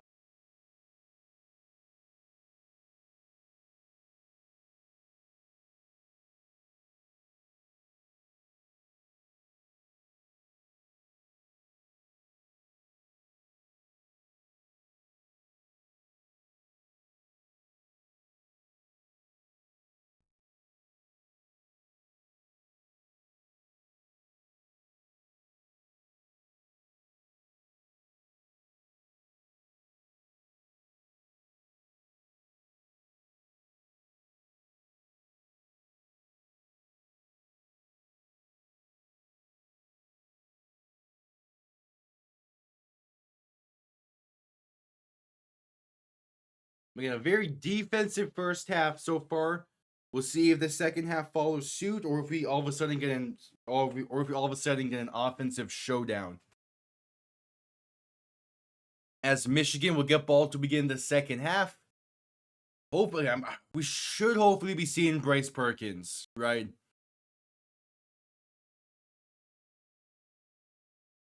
But this has been a very defensive focused game.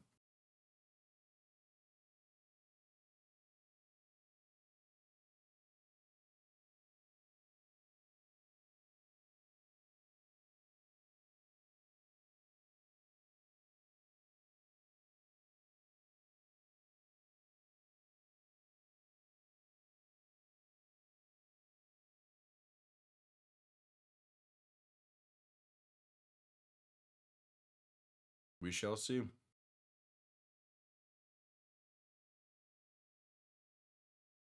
They just talked about it in the broadcast. I was about to say it myself anyway. The lack of a ground game for Michigan, both last week and this week, has both been concerning and kind of expected. Maybe not last week, but definitely this week.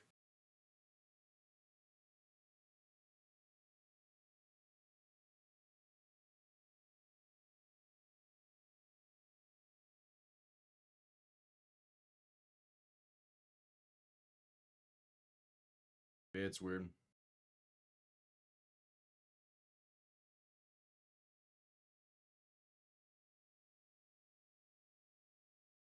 All right, what you got? What you got, Michigan? And a much needed offensive drive points here. You need to score on this drive. Need to score.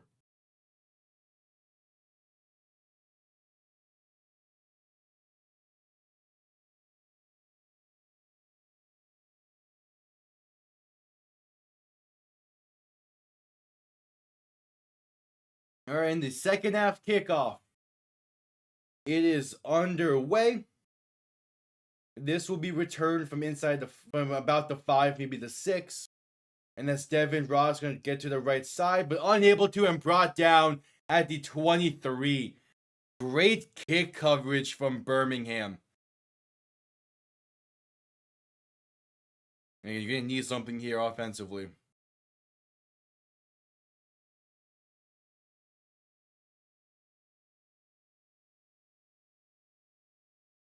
Three yards per play so far on Michigan's offense. Not great, not bad, not great, not bad. You need to see more, though. The ball on the 24. Perkins in shotgun back to his right. 2 receiving options to each side. First play of the half is going to be a handoff to Colburn up the middle, and he's going to get to the 30, a gain of 6. All right. Again, good start there. Keep it on the ground if you need to.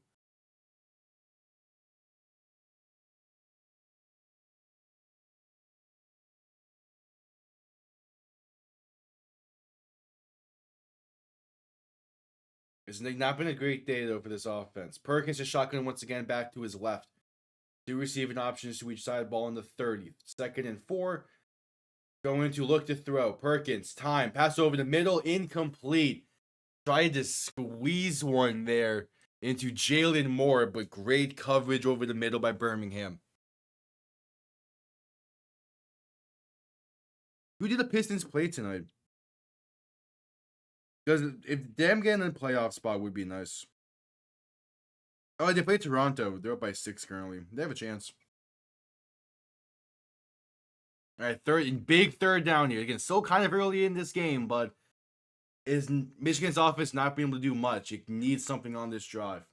Play clock winding down as Perkins is in shotgun, back to his right, 2 receiving options to each side. Looks to throw. Pass over the middle is too high and picked off. Intercepted and being returned past the 35 and then lateral backwards past the 30, past the 25 and down to the 23. That is the exact opposite of what was needed. Birmingham, great spot here.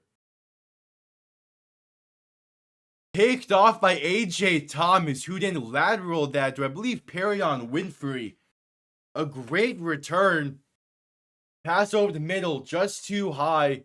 as he was looking for Samson Nakua, goes through his hands and into the arms of AJ Thomas.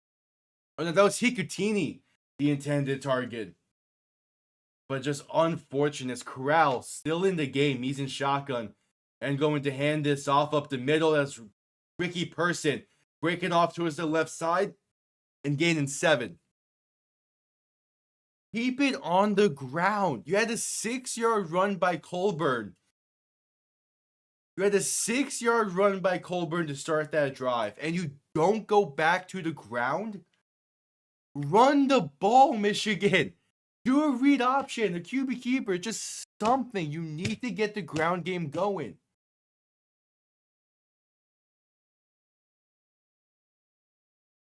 Corral and shotgun, back to his right. 3 receiving options to the right as well.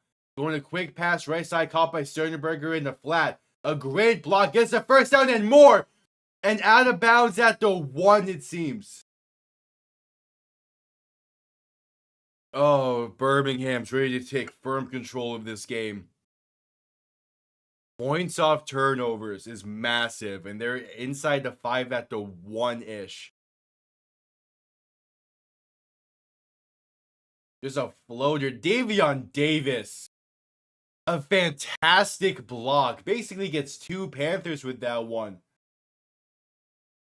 Beautiful block. And down to the 2. Corral and shotgun back to his left. Going to hand this off to Person right side. And he's going to get close inside the 1 about the half-yard line.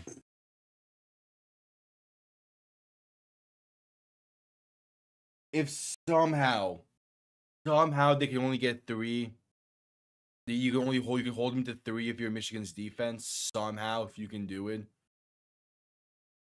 you're feeling fine. But that's not a good start to this half for Michigan.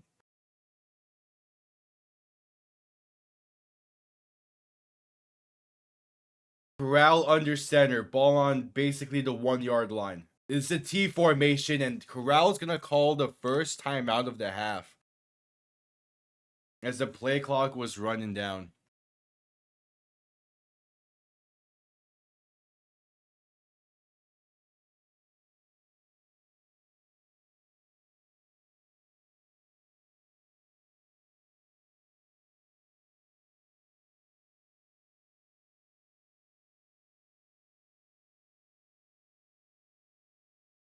Skip Holtz is not happy about how the huddle is being ran by Corral. Because again, they're not breaking the huddle with a lot of time left sometimes.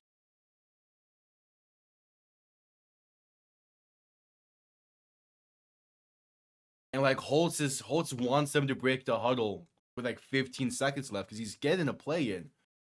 As they're going T formation once again, Corral under center.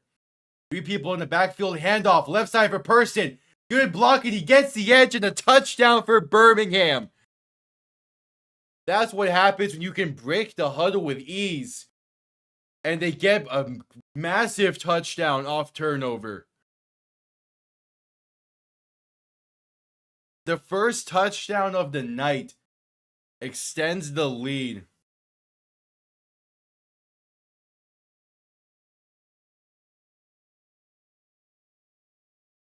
This has been a fantastic game for Birmingham. Michigan's offense, you just need to get something going. They're still very much in this game. All right, gonna go for 2 to make it a 14-point game. Corral and shotgun, 3 receivers to the right, 2 to the left.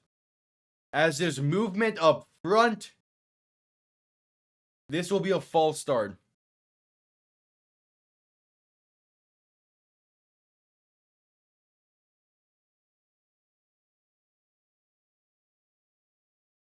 They go for 2 from the 10 now. Calling on the center, Cole Schneider.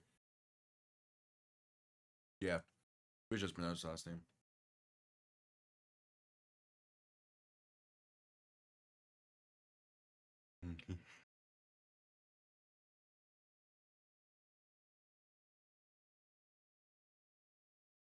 Corral and shotgun, 3 receivers to the right, 2 to the left. first. The 2-point try from the 10-yard line. Corral to throw. Pass over the middle. And that's caught. He takes a massive shot. That's Jordan Thomas. Now they're ruling it incomplete and no good.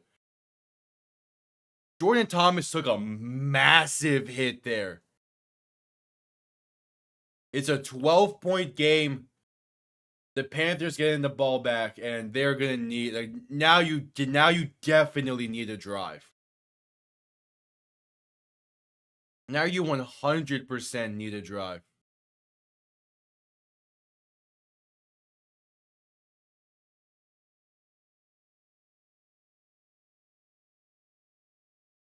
We had to do a commercial break.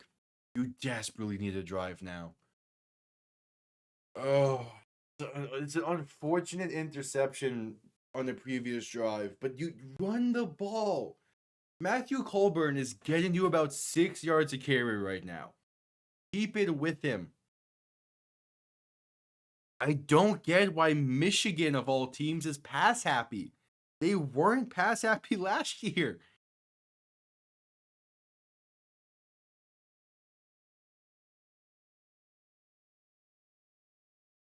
I just don't get it. Let's see. Yeah, Colburn's getting about 9 yards a carry right now. He's at 2 carries for 19 yards. Keep it with him. Hell, Nate McCrary is getting you 4 yards a carry right now. Keep it with them. Perkins ain't throwing the ball well. Neither is Danny Edling in his limited amount of time he had. He has 8 yards through the air. Like, keep it on the ground. You have a good run game. Just use it.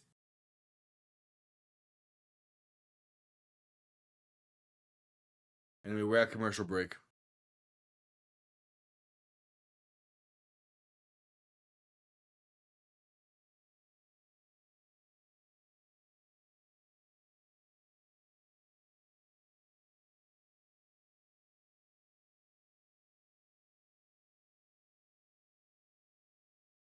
We'll see.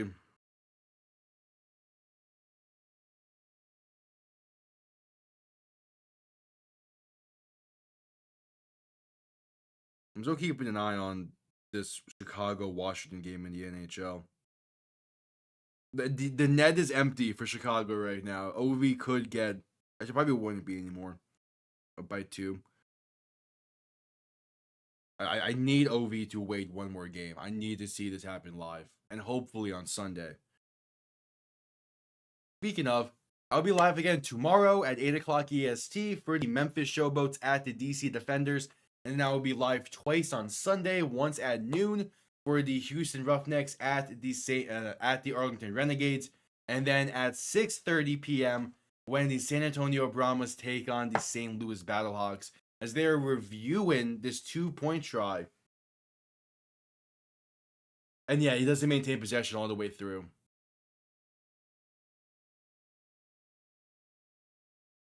All right, so it's a 12-point lead for Birmingham as they're about to send this one down.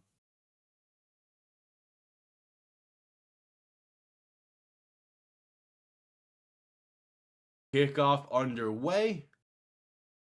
Going to be returned beginning from about the 1-yard line. Trying to find some room. Going to get past the 25 to about the 27. Like, Michigan's being very pass happy right now. They need to run the ball more. And on top of it, if they're going to pass it, get it to your playmakers. Marcus Sims does not have... Marcus Sims is barely being utilized. Cole Hickertini has that 1 target so far today.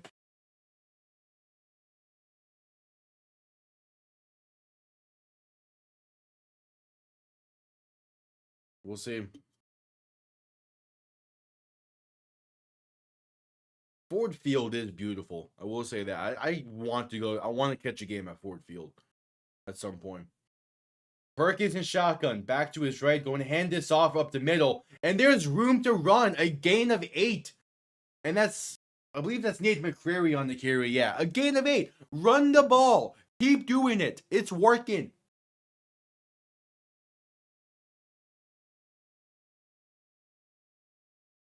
It's a gain of 9 for McCrary on 1st and 10. Run the ball. Keep doing it. Perkins in shotgun, back to his right. 2 receivers to each side. It's a second and a long one. As Perkins is going to hand it off up the middle and room to run. First down and a whole lot more. Down to midfield. That's Nate McCrary on the carry. Keep doing this. This has been working the entire game. And instead you've thrown the ball 15 times. That is the 8th carry of the game for both backs combined. It's ball on their own 49. Perkins in shotgun, back to his right. 3 receiving options to the right as well.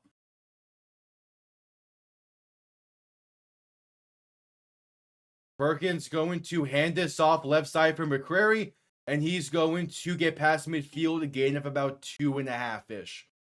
Not bad.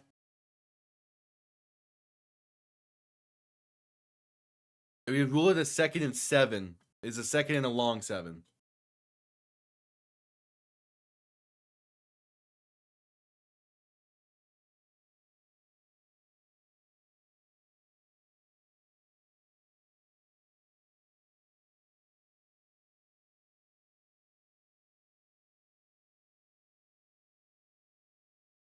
Hell yeah.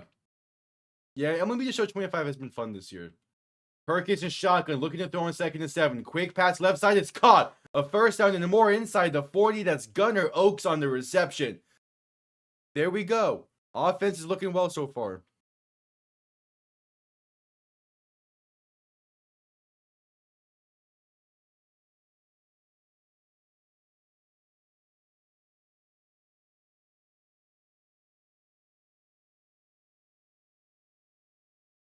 Gunnar Oaks, man.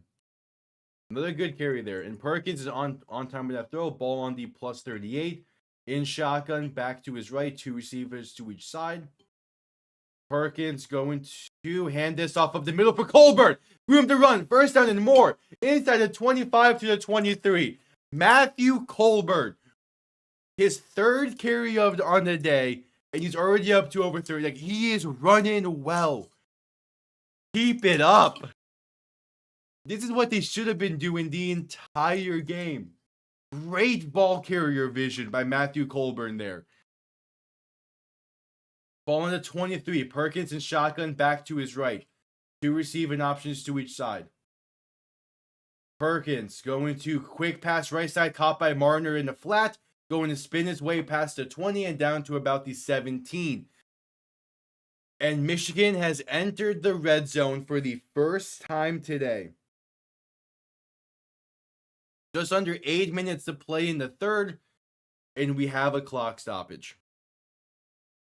Oh, now there's actually a flag down. What's the penalty? What is the flag? It's a face mask on Birmingham.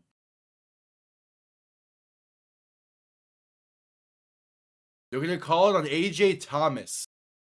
A face mask after the play?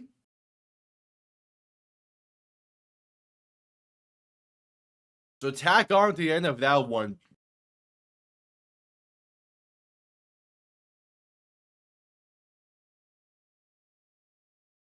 And it will be 1st and goal from the 2. Oh yeah, Thomas was getting all in on that face. He ripped the helmet off of one of the offensive linemen.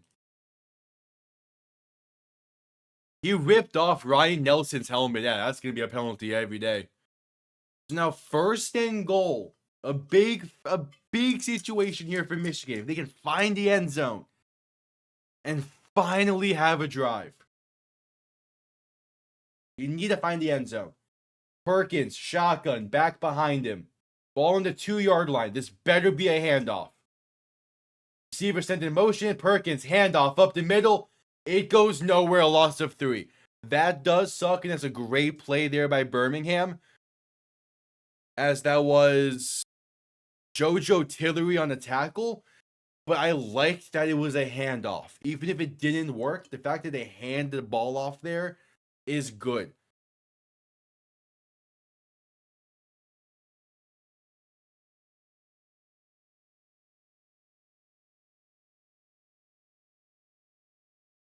All right, Perkins and shotgun, back to his right. 2 receiving options to each side. Play clock winding down. Under 5 seconds now. Perkins going to hand this off to McCrary. Once again, left side. And he's going to push the pile up to about the 2-yard line. It's 3rd and goal. You gotta find the end zone here. Honestly, run that same formation back, but keep it with Perkins.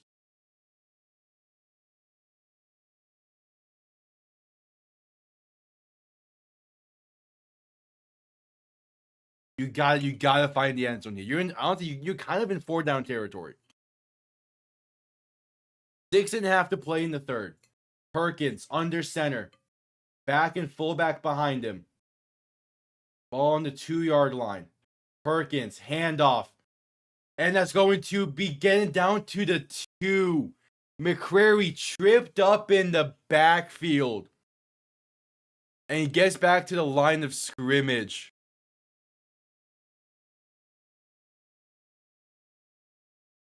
That was Chappelle Russell on the tackle. A touchdown saving tackle. As it's 4th and goal, offense staying on the field. You gotta have this. Perkins under center, back and fullback behind him. 4th and goal from the 1. Perkins, handoff up the middle. And he is stuffed.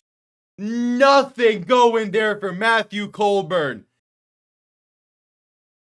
They had 1st and goal on the 2, and they leave that drive empty-handed. Now that was McCrary once again on the carry. Birmingham's defense, what a stand as we head to a commercial break with 5:40 to play in the 3rd. What a stand from that defense. Holy.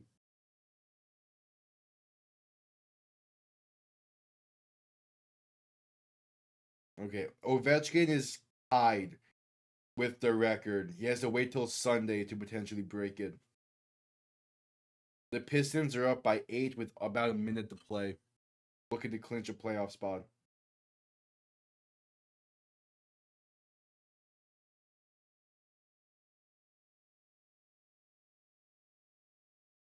We're at commercial break.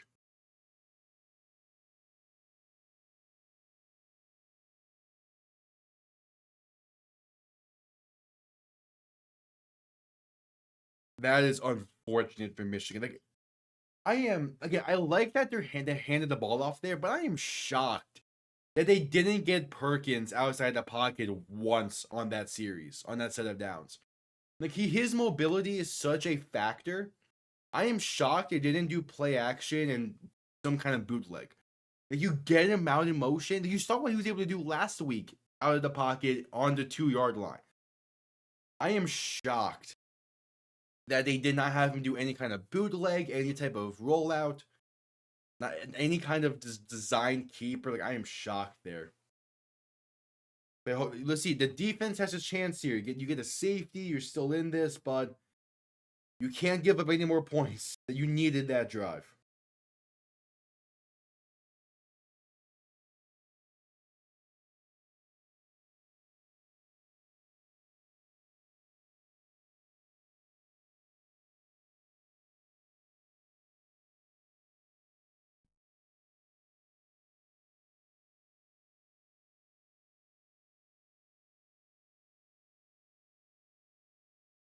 All right, just coming back from commercial break, and that was like, you gotta get Perkins out the pocket there at some point.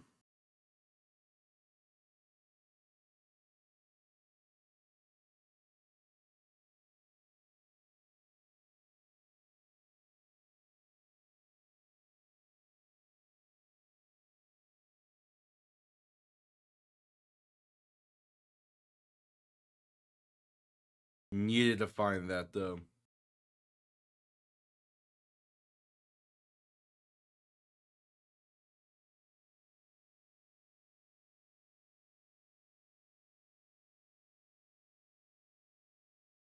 All right, so ball on their own 2. Corral and shotgun. Back to the right. Going to hand this off to Ricky Person. He luckily gets outside of the end zone. Going to be maybe gets back to the line of scrimmage. Loss of a half a yard at least. Yeah, the Detroit Pistons making the playoffs is very impressive for this season.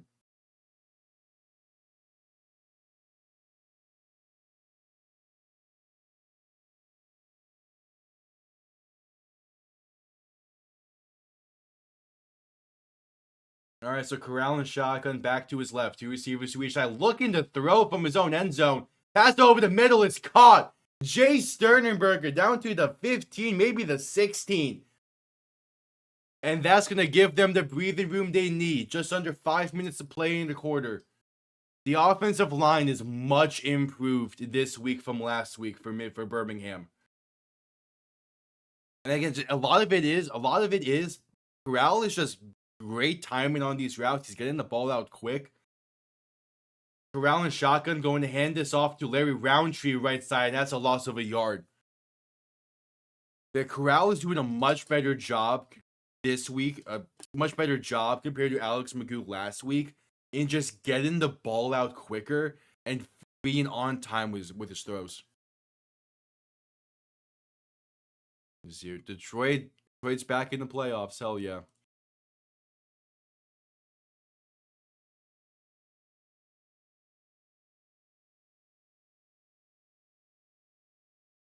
So 2nd and 11, Corral and shotgun back to his right. Through two receivers to each side looking to throw. Corral, pressure coming, rolling to his right. Finds room, going to slide down at about the 20. May say 20 and a half is a gain of roughly 6 nonetheless. Matt Corral using his legs. He has some mobility to him, and he shows it there. A big 3rd down for Michigan. 3.5 to play in a quarter. It's a 3rd and 4. He's ruling it a gain of 7. Corral alone in shotgun. 3 receivers to the right. Looking to throw. Pass over the middle, and that's going to be caught by Davion Davis. Takes a hit and hangs on. Down to the 29. Davion Davis, man. Through the contact. Again, Corral, great job. He's just getting the ball out of his hands quick. He's on target with his throws. The ball's out quick. And it's making this offensive line look a lot better than it did last week. As Corral looking to throw once again. Pass left side, going to be caught. And that's a massive loss for Davion Davis in the flat. Great defense there by Michigan. Going to be a 2nd and long with 2.5 to play in the 3rd.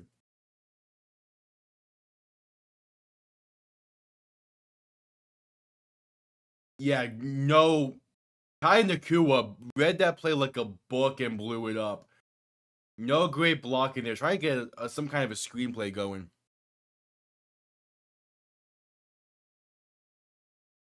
That is crazy that those are the teams that have clinched by this point in the season. Corral to throw on 2nd and 16. Pass right side, caught by Deon Kane. And is going to get about those 6 right back, maybe gain a 7.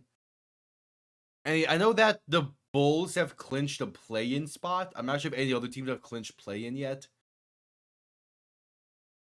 But yeah, gonna be an interesting NBA playoffs for sure. Miami did as well. Cool. All right, 3rd and 8 for Birmingham. 1:45 to play in the 3rd. Corral and shotgun back to his right. 2 receivers to each side. Another big 3rd down for this Michigan defense. Gonna motion to back out wide to the left as Corral looks to throw. Pressure coming, gonna step up. Throw, left side, has a man. And what's the ruling? And they're gonna say it's caught along the sideline by K. Johnson. Through some contact. That's a 1st down for Birmingham. Matt Corral, man. Just great. Yeah, good pocket presence. Finds some room. And has the open receiver there. Yeah, he got defeated. He had possession. That was the main question for me, was if he had possession all the way through.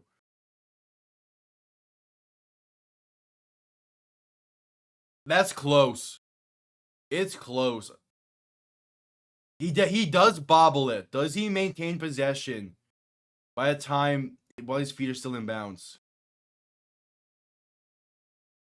If if he has control there, that's a first down. I think. It's close, but I do think he has it.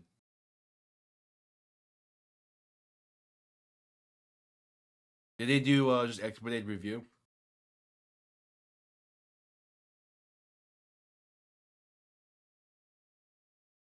Yeah, 1st and 10. Yeah, they just did did expedited review.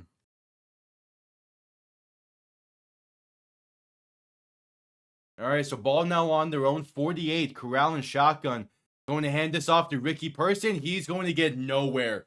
Back to the line of scrimmage. Maybe gains half a yard. But this Michigan defense has done their job. I can't complain too much about what we've seen from them. The offense has been very disappointing.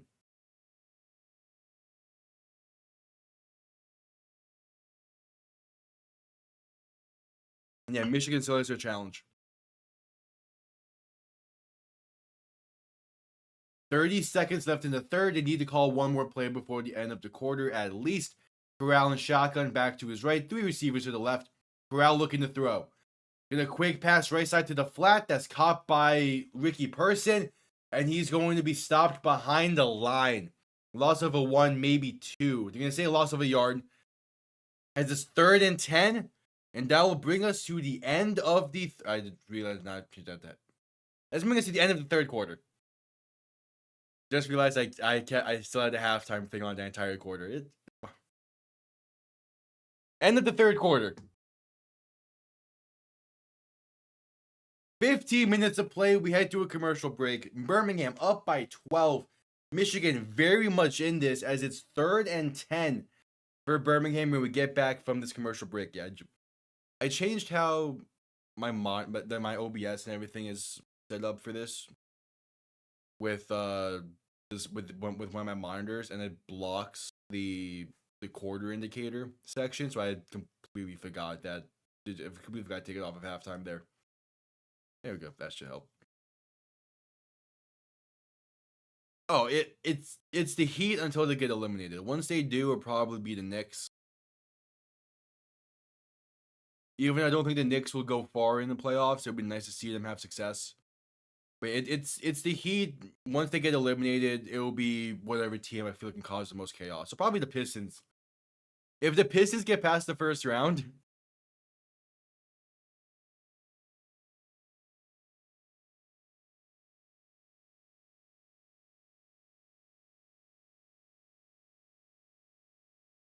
it would be fun to see Houston have success as well. But nah, I'm for chaos. If it's not the Heat, give me the Pistons. Give me the Pistons or the Knicks. Out west, I kind of don't really care though.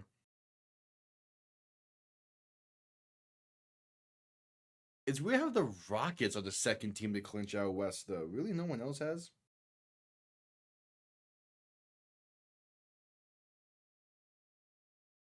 Yeah, no one else has clinched out west. Damn.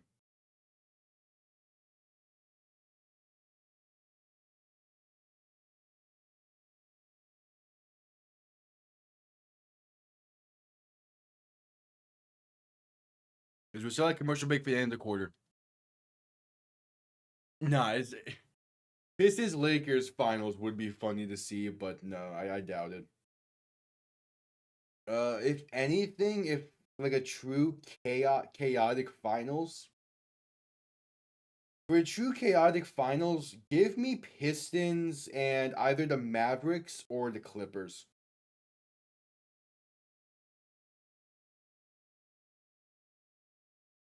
I find it funny that the Mavericks are most likely going to make the play in at least, even after all that happened.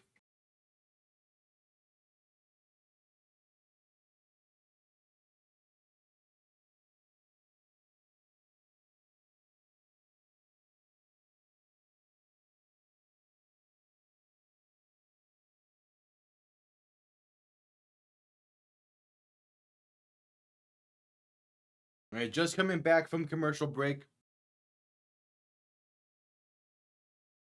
They're showcasing some highlights from week 1. including DC's win against Birmingham, Kalen Balazs and his great performance. And then for week 2, aside from this game, the next real big game in week 2, Sunday night, 6:30 p.m., the home opener in St. Louis. That stadium going to be rocking. I was about to go to sleep when Luka Doncic got traded. I was about to put my phone down and go to sleep, and then I saw the notification. I was awake pretty much the rest of the night. All right, 3rd and 10, Corral looking to throw. 3 receivers to the left. Launching one deep. Right side has a man. Deon Cain, the 10-5. Touchdown, Birmingham. That is how you spice things up to start a quarter. Matt Corral, a dot to Deon Cain. And it's an 18-point lead for the Stallions. Oh, beautiful route. A beautiful throw. On Matt Corral, QB1 in Birmingham. We're going to have a competition next week. We're going to have some questions about this quarterback situation in Birmingham, aren't we? And they're going to go for 2 to make it a 20-point game. Magic clinched your play-in spot.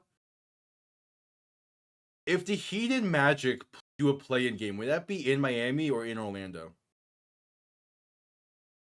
Corral looking to throw for the 2-point try. Pass left side is incomplete, looking for Deon Cain.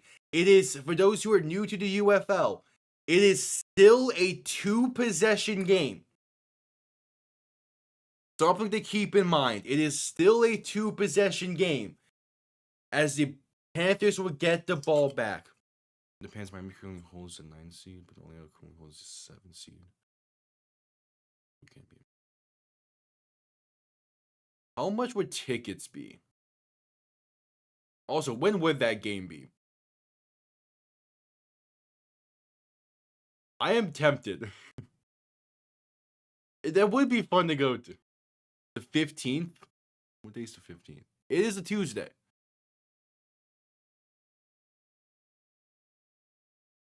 Okay, I might need a Miami versus Orlando play-in game in Orlando. I might need that to happen.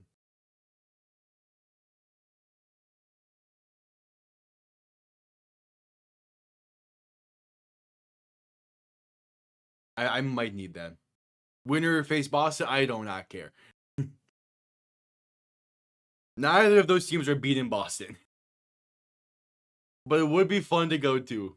It would be fun to go to that game.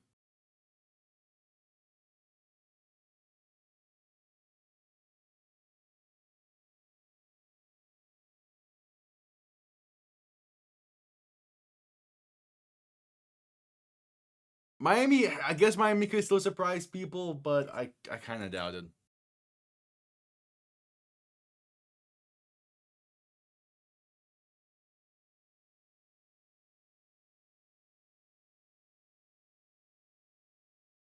We'll see. It's the playoffs. Anything can happen. I mean, hell, 2 years ago, the Heat were the 8th seed and made the finals. Same with the Panthers in the NHL. Who knows?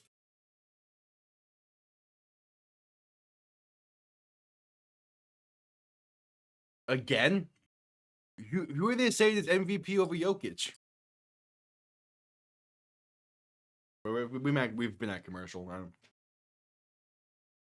It's no shot. I mean, yeah, he's the leader of the best team in the NBA this season, but SGA MVP? I need to see his stats again. It's been a while since I've looked at his shit. Just coming back from commercial break. It took one play into the 4th quarter for Birmingham to score. They're up by 18, which is 2 possessions in the UFL.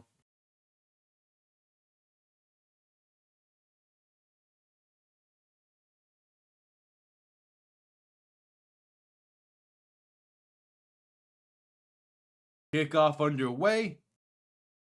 Going to be returned beginning from about the 10.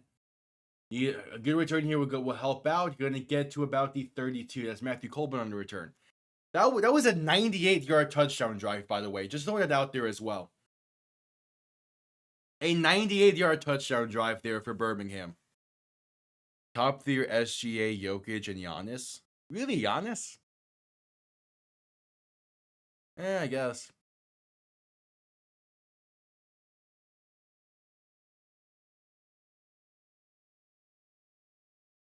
Yeah. Interesting. All right. Perkins and shotgun going to hand this off up the middle, gain of about a yard. It's still Bryce Perkins in the game. I like that. But Michigan desperately needs a drive here now.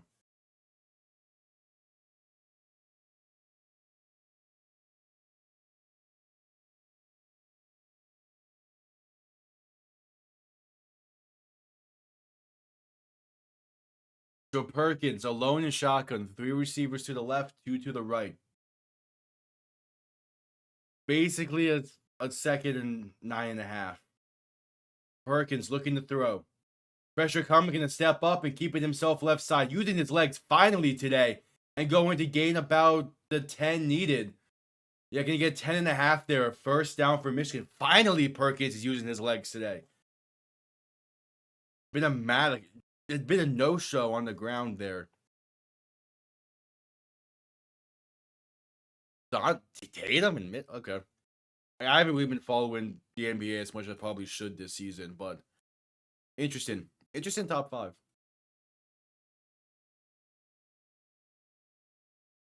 All right, Perkins and shotgun back to his right.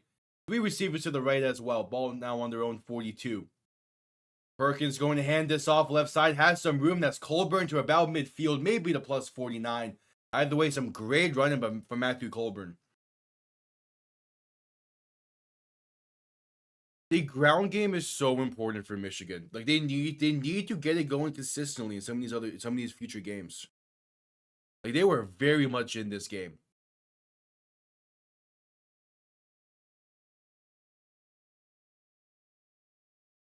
All right, Perkins and shotgun back to his right for 2nd and 2.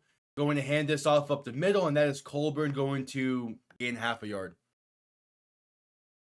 Just under 13 minutes to play. And we might have a little bit of a QB controversy in Birmingham after this one. They play next Friday to kick off week 3. It's their home opener against Arlington next week on Friday night. Meanwhile, after this one, the Panthers have to look to get a better showing from their offense against the San Antonio Brahmas right back here in Michigan. This is 3rd and 1 for the Panthers. Perkins is shotgun back to his right, 2 receiving options to each side. Going to hand this off up the middle, and that's going to be a first down and more as this pilot's going to push past the 45 to about the 43. Nate McCrary on the carry. As Alex McGough still on the sideline. He played that very first play of this game and has not been back in since due to injury.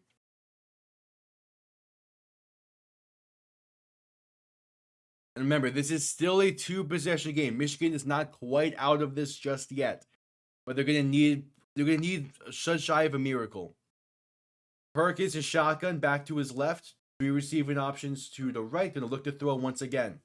Perkins with time. Pass deep over the middle. That's caught inside the 20 to the 19.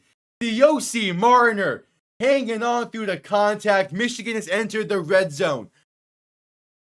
What a grab from Marner. What a throw from Perkins. And a great job for the offensive line as well. A little bit of a high pass there, but it's on target and Marner comes down with it. That was bad.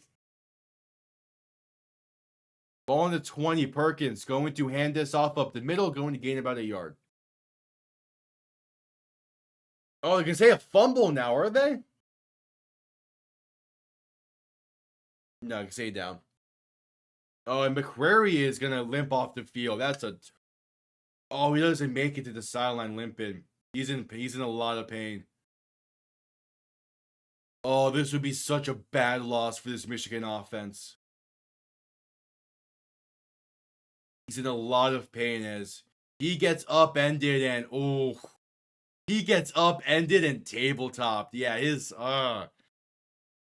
Hope McCrary's okay. He definitely went down awkwardly there as we head to a commercial break. And again, like it's 16 extra, not the worst.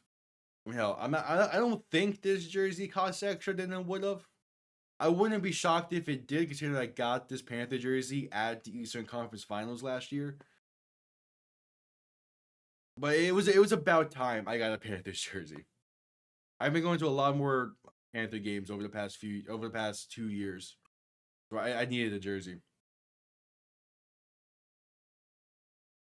I still have like really I think I've been to one Heat game, but that was years ago.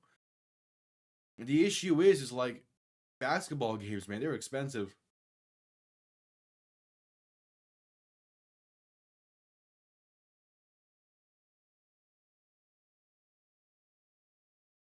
And the basketball games are expensive, and also where Kaseya Center is, there is so much traffic to get down there. It is a nightmare.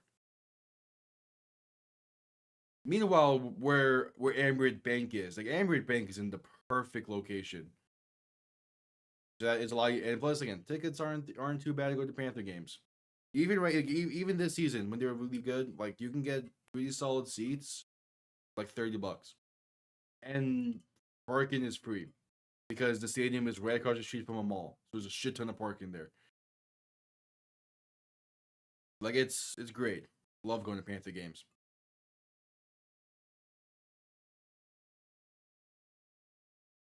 All right, just coming back from the commercial break. Again, Nate McCrary injured on that last play. Tried to limp himself off the field, but unable to. So that's a tough loss. Tough loss for this Michigan offense. I might. I know I did NBA Finals Game 1 last year. I kind of want to do more NBA and NHL live streams, but I just don't know how those would work. As Perkins looks to throw in 2nd and 8, and keeping himself right side, room to run inside the 10 and a first down to about the 8. Bryce Perkins needs to utilize his legs. He has done it twice on this drive. It has worked, especially with McCrary out now as well. Have you watched it? I'm not doubting that people would. It's just I don't know. I feel like watching those playoff games would be kind of a lot more silence and dead space compared to what I would want for a live stream like that. Because I don't know those sports well enough to do a proper play-by-play. Gonna hand this off to Colburn left side. He's met in the backfield for a loss of a yard. Just under 10 minutes to go. It is 2nd and goal for Michigan. Ball on about the 10. And I'll think about it. Like again, I know it won't be until the other issue is like when the playoffs start, I'll be missing the first round of the playoffs for both sports. I want to be able to do live streams of those. I just don't have the time when those start. As Perkins looks to throw a 2nd and goal. Pressure coming, and he's going to avoid it somehow. Rolling to his left now, still looking downfield. Perkins throwing, end zone wide open. Touchdown, Michigan. They get on the board. Marcus Sims.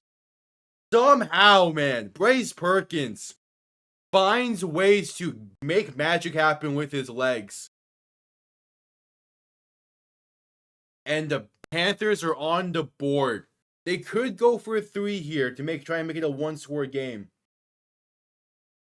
He was dead to rights, but somehow finds a room.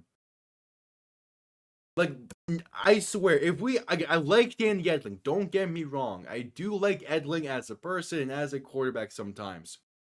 And as a quarterback, he can be good, but Bryce Perkins is the hot hand for this team. He needs to get a full 60 minutes of starting action next week.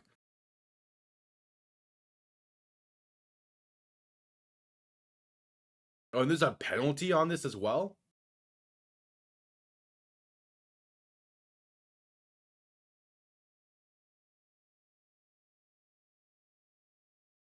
Because, yeah, Michigan is going to go for the 3-point try. to make it a 1-point game, a 1-possession game. Wait, no?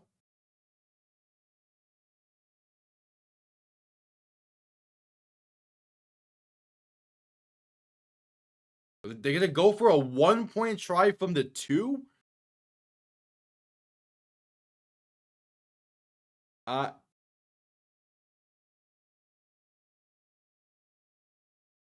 no, it's a 3-point try from the 2 because of a roughing the passer penalty.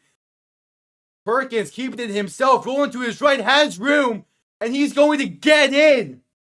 He gets in. Michigan is successful on the 3-point try, and it's a 9-point game. It was a 3-point try from the 2 due to a roughing the passer on the touchdown play.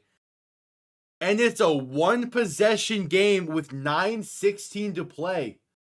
They call Trey Norwood on roughing the passer as he hits Perkins high. And once again, Perkins, utilizing his legs, makes magic happen for Michigan. It's a 1-possession game now. Morant was fined $75,000. I'm shocked he wasn't suspended. Part of it might be because Memphis is like actually a playoff team this year. They want him to play in the playoffs. But I'm shocked he wasn't suspended for at least the rest of the regular season. Or even like 5 games.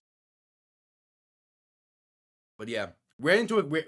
At commercial break now, 9:16 to play. And Michigan finds themselves in a great spot right now.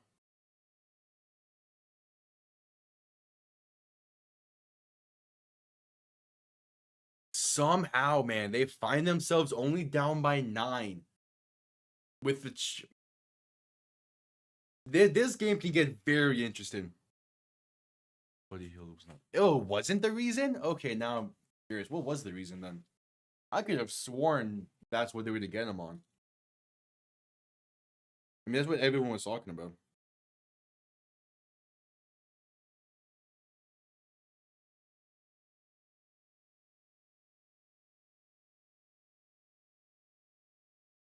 Wait, the Capitals don't play at home next on Sunday, right? They play on the road. Damn, they play at New York. Okay, I kind of want Ovi to break the record in Washington, so can you wait until, like, playing against Carolina? Can he not break the record on Sunday now?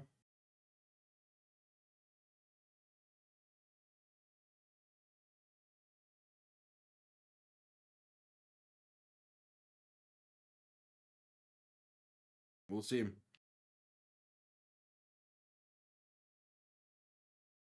We're still at commercial break.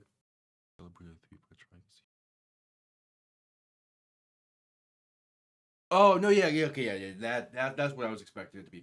Yeah, never mind. I thought you were saying that the finger gun celebration wasn't what he was fined for. I'd be confused there. No, yeah, that made sense. Just coming back from commercial break. I thought that's what you were saying at first. It was that was not what he was being fined for. Okay. That makes sense. Yeah, I'm still shocked that Jaw didn't get suspended for that.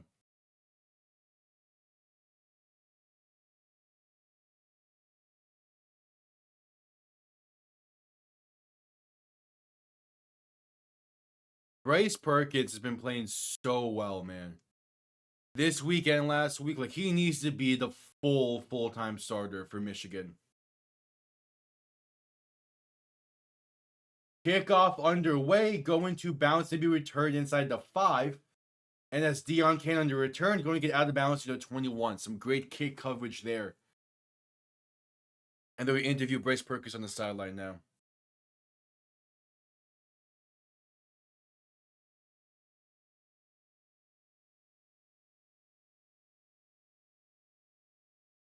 Bryce Perkins needs to utilize like his legs need to be a focal point of this offense. That's something that Danny Edling just can't do. And it's a massive reason why Michigan has found offensive success this season.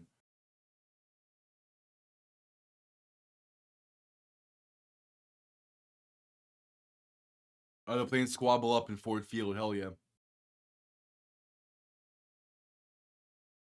Yeah, you can see people in the crowd getting with it. Hell yeah.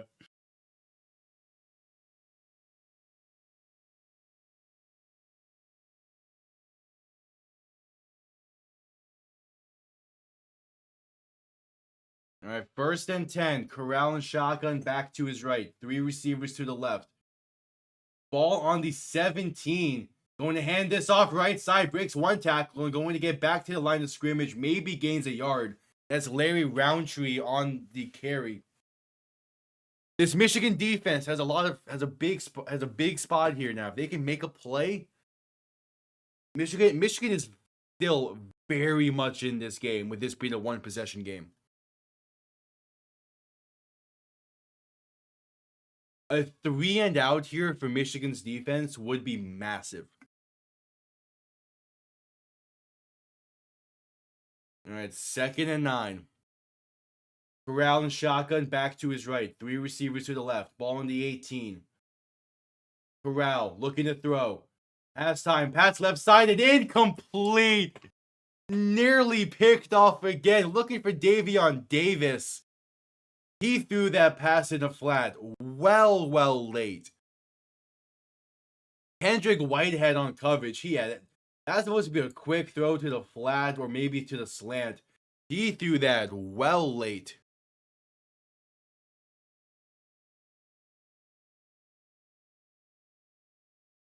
Oh, now 3rd and 9, 8 minutes to play. Corral and shotgun back to his right. 2 receivers to each side. Play action looking to throw. Pressure coming. Corral deep right side. And is that picked off? They're saying it's picked off, I believe. DJ Miller once again. They're going to call it interception for now. DJ Miller, his 2nd of the game on what is essentially an arm punt for Matt Corral. And we're heading to a commercial break. DJ Miller, essentially an arm punt for Matt Corral, looking for Logan Thomas. And it's a one-handed pick from DJ Miller. Michigan will have the ball on their own 43 with 7:49 to play when we get back from commercial break. DJ Miller, have yourself a game there, bud. Holy.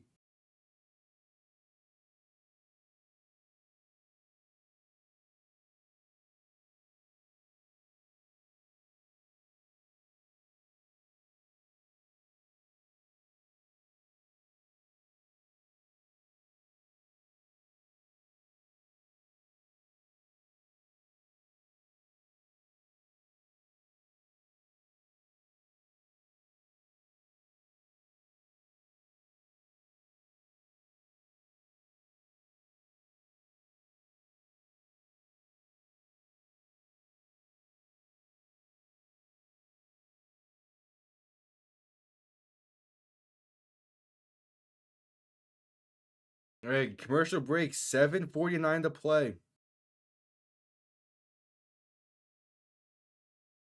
Michigan, all of a sudden, man, the tides are in their favor. They can have another successful drive here and find the end zone.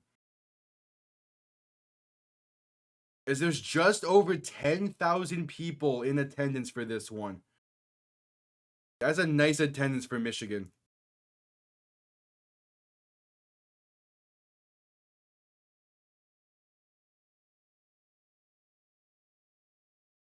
I think that's the first time they've reached over 10K at Ford Field. Hell yeah.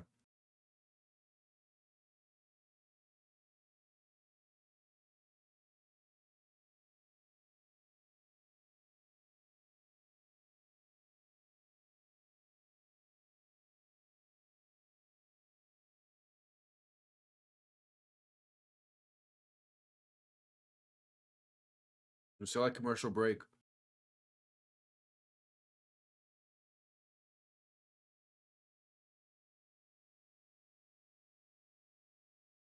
All right, just coming back from the commercial break, they're showcasing this interception once more. That Michigan's defense does exactly what they needed to do. Yeah, if it was basically an arm punt. DJ Miller, though. No, that was actually towards Jalen Camp. But DJ Miller, man. Player of the game for Michigan so far. First player in UFL history with 2 interceptions in the game. That's a great game for DJ Miller. All right, ball on their own 42. Perkins in shotgun. Back to his right. 3 receivers to the right as well. This is a big drive for Michigan now. Going to hand this off up the middle for Colburn and gains about 1.5 yards.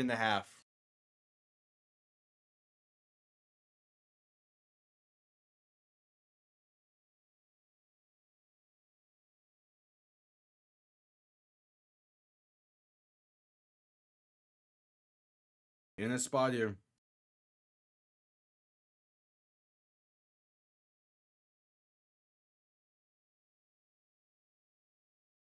All right, so 2nd and 8. Perkins in shotgun, back to his right. 2 receivers to each side. Perkins to throw. Pressure coming. Going to escape it to his right. Buying time. Launcher one deep. Right side. And it's an incomplete. Well overthrown of Malik Turner. It's 3rd and 8 coming up. Essentially a throwaway.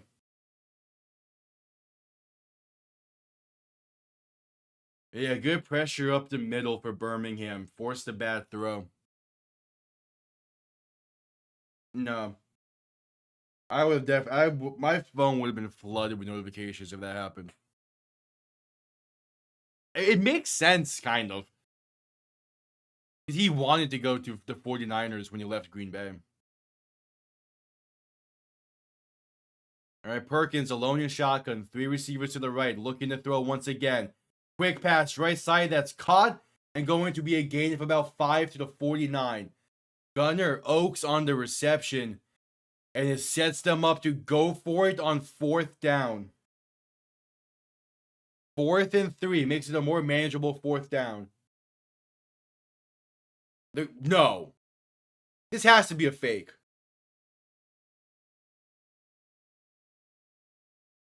They're sending out the punt. This has to be a fake punt. They're punting this? Just under 6 minutes to play.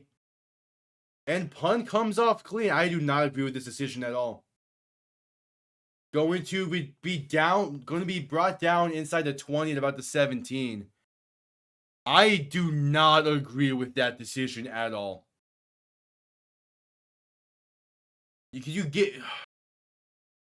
Was he supposed to throw it to COC Marner behind him?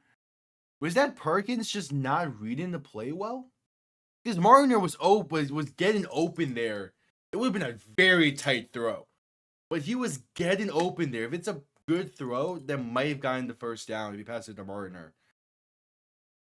But, all right, need a defense to make one more play. Rockets are legit. They beat the Thunder. Yeah. I mean, again, I'm not doubting the Rockets' abilities this season. They have a good team. I just don't know how they'll play come playoff time because they don't have the experience, really.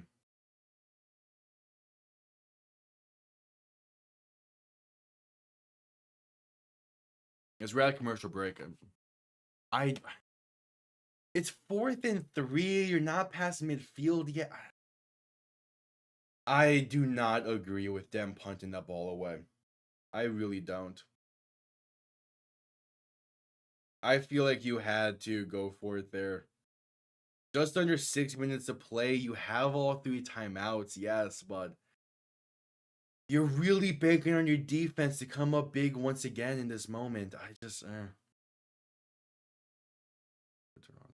No. Anyone but Toronto or Tampa. I do not know. If Florida doesn't make the Stanley Cup, I want Washington. They're my next team. I would want Washington. And then out west, it would be St. Louis if they make it. But no, I'd not. Anyone but Toronto, anyone but Tampa. Yes, if Toronto makes it and lose, yes, the memes would be funny. But the memes would also be funny if they get bounced first round by Ottawa.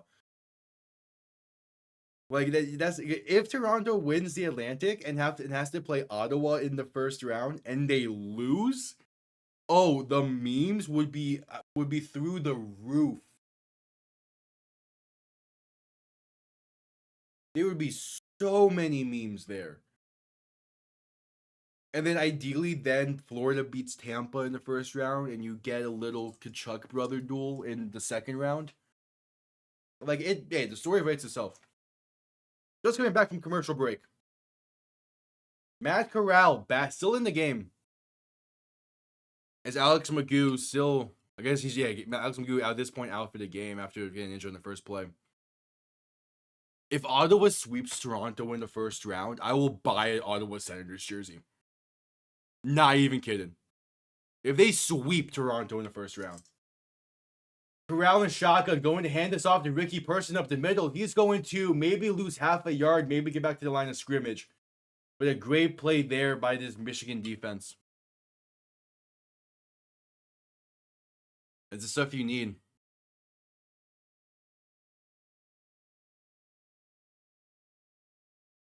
Like the Senators do have some jerseys that I like. Maybe I can get, but no. If they sweep Toronto first round. All right, 2nd and 10. Corral and shotgun back to his left. 2 receivers to each side. Looking to throw. Corral, pass over the middle, caught.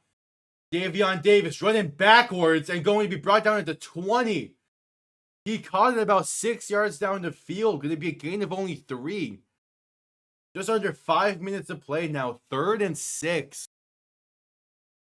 Big 3rd down. I would expect a somewhat similar play call here where you just get Corral. You make it so Corral can get the ball out of his hands quick. Have someone at the sticks over the middle. Get the ball out quick.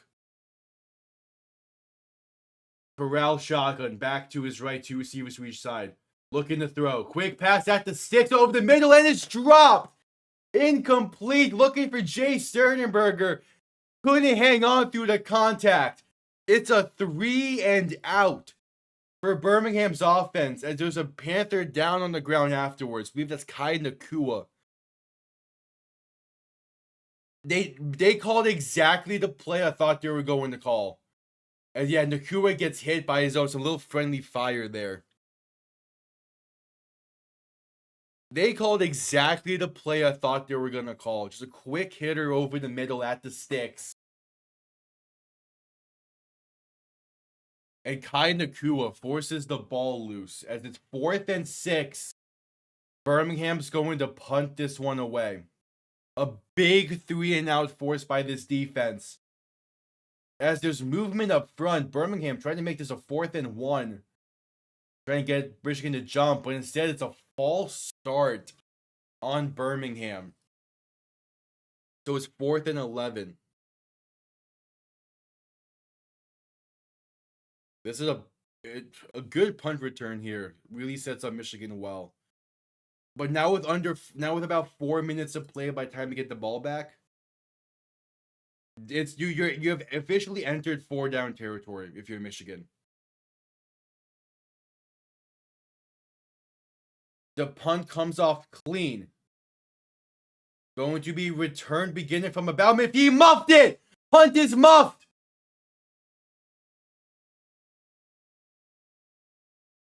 Oh, who you saying has possession here? There'll be 4 minutes to play. Ball on about Michigan's 46-yard line. Who has it?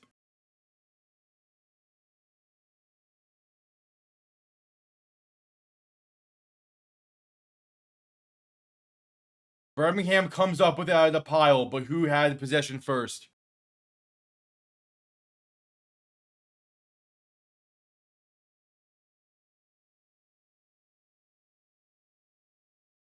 And it's recovered by Birmingham.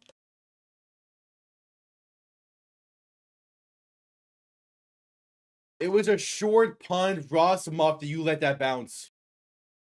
You have to let that bounce. You have to let that bounce. A short punt with 4 minutes left in the game, you let it bounce. You let it bounce and you scream Peter like you're a New York citizen in the Marvel Universe. You have to let that bounce. Oh, that's disastrous for Michigan.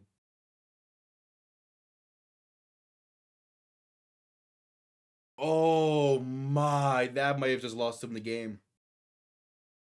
4 minutes to play.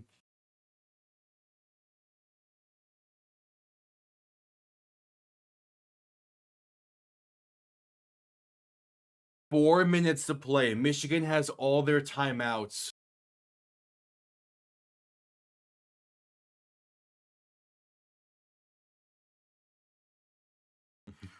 Come on, Joel. Joel Klatt talking shit about a long snapper after that. Come on. Ball on the plus 46. Corral going to hand this off to Ricky Person up the middle. He's going to maybe gain a yard. It's a short punt in this situation. You let that bounce.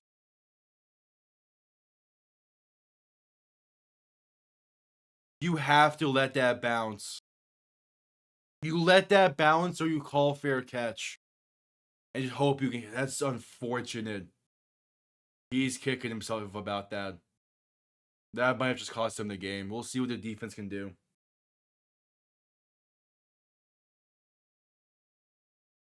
So unfortunate, man. I feel so bad for Devin Ross. Like Michigan got over 100 yards on the ground. Not quite there through the air yet, but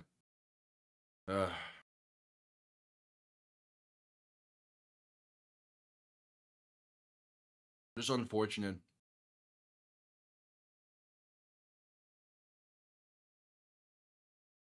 Corral alone in shotgun, 3 receivers to the right, 2 to the left. Ball on the 45.5-yard line. Michigan sending pressure off the left side. Quick pass is going to be caught by Marlon Williams. Breaks a tackle and a first down. Inside the 35, still breaking tackles. Finally down at the 30. Maybe the 31. That moves the change and that moves the chains and that might have just done it. Oh, man, I feel so bad for Devin Ross. That's such an unfortunate play. And Michigan's gonna let the clock run for a bit.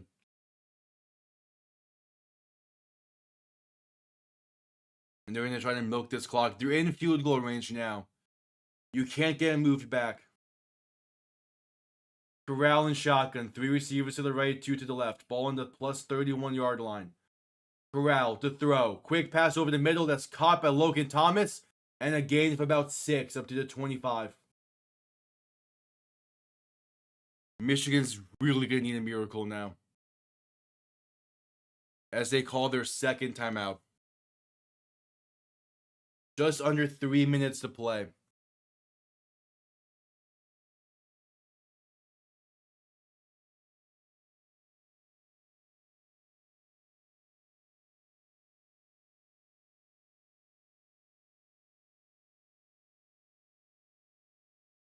It's 2nd and 3.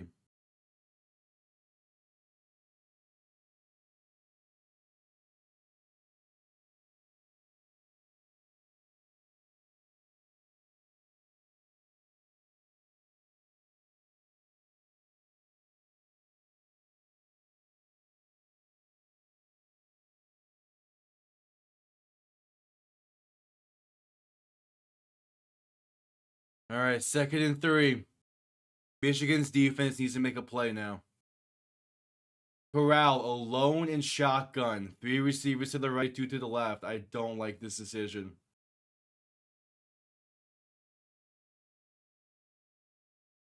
Corral to throw. Pressure coming, pass left side, and it's pretty much a throwaway incomplete. Corral wanted a penalty there, but gets none. Lots of contact, gets no penalties. He runs into the corner. Davion Davis runs into the corner who was man on man with Deion Kane. That's not.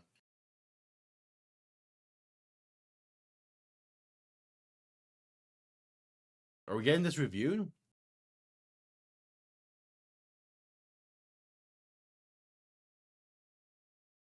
It's 3rd and 3.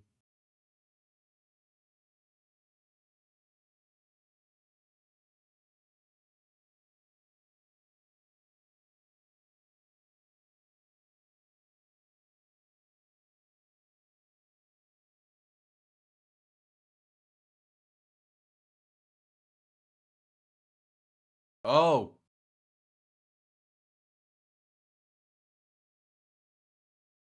Oh. From Dean Blandino in the command center, he's talking down to the refs. They're gonna call defensive pass interference, and that might have just done it.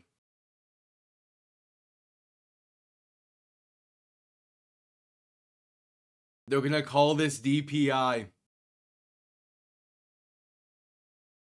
Levante Taylor called for defensive pass interference as Dean Blandino from the command center speaking down to the ref saying that there's a flag on that one. And it's a 1st down for Birmingham. That might have just done it.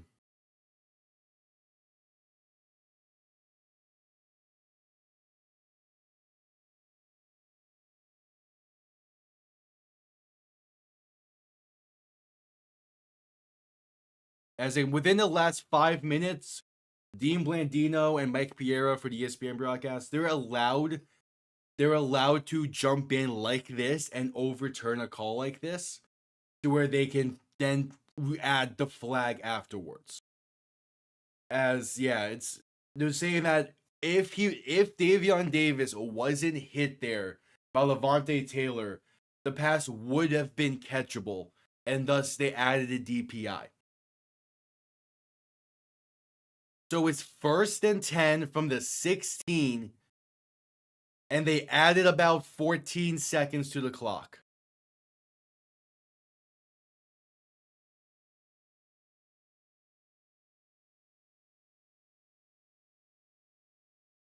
You run the ball. If you're Birmingham, you run the ball now.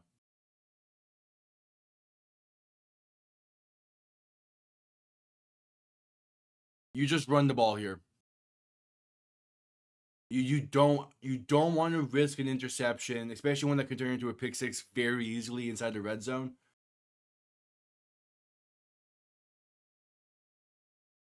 You run the ball. Run the ball. Ricky Person is a very reliable back. Give it to him and let him get a yard.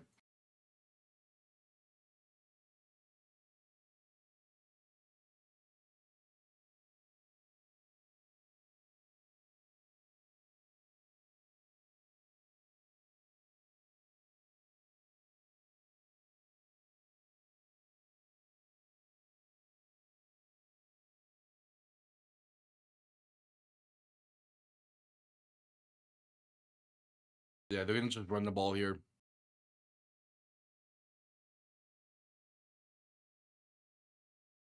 And Devin Ross, man, still on the sideline. A costly mistake on the punt. Michigan, if he just doesn't... Oh, Michigan will call for foul and timeout at some point as well. Corral and shotgun back behind him. Going to hand this off to Person left side. And he's going to get about 2 yards on the play. Perfect. The muffed punt after a successful 3 and out. And Birmingham is in firm control to run out this clock. It's that, but I can't even fully put the blame on that one decision, on that one mistake. I am putting more blame for this on not going for it on 4th and 3 on their other drive. On 4th and 3, down by 9 with under 6 minutes to play from about midfield, you go for that.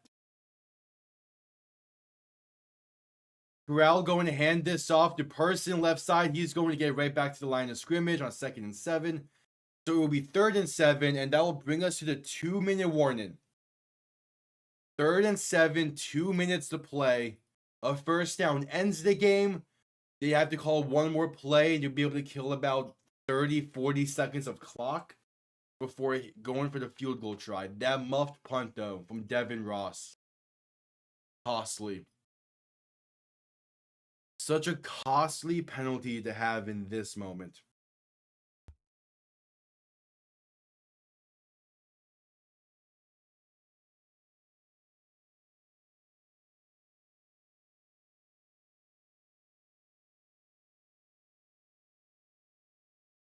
Just a costly mistake there.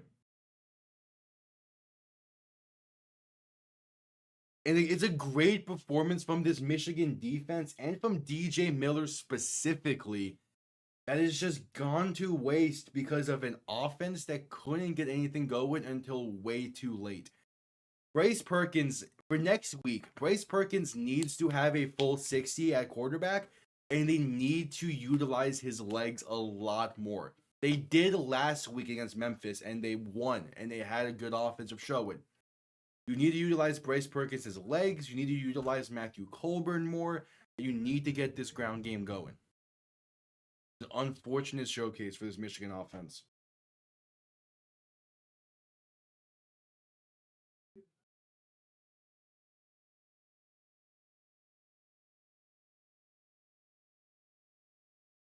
Which is unfortunate.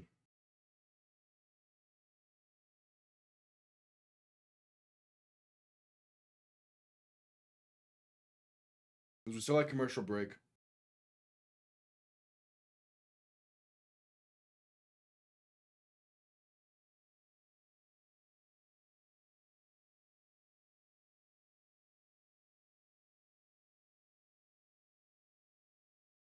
Be it just Michigan had this game. That's the thing that sucks, is Michigan had this game.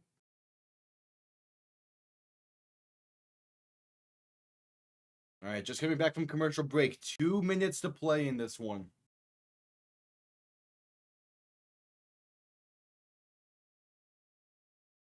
Two minutes to play. Great defensive showing all around. Yeah, it goes to that series of plays there from first and goal at the 2 that ended in no points. And it comes back to the not going for it on 4th and 3 with 6 minutes to play. It then goes to also the muffed punt. 3 costly situations where Michigan just could not execute or made a poor decision that is going to end up costing them this. 3rd and 7, low snap, Corral looking to throw, just going to spike it.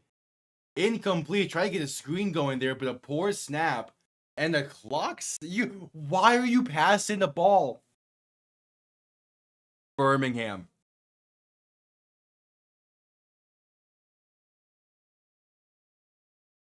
They snapped it early. They snapped it early. They snapped it early and low.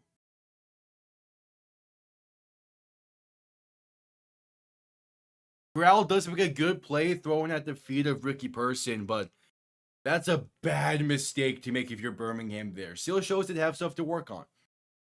31-yard kick from Harrison Mevis, the left hash. It's up and right down the middle. 2-possession game. 2-possession game, a minute 53 to play. Michigan is not dead yet. They have a chance in this one. It is a 2-possession game, but they're not dead yet. A minute 53 to play. If they can get in the end zone, and then they have the 4th, they're not, the onside kick isn't a thing.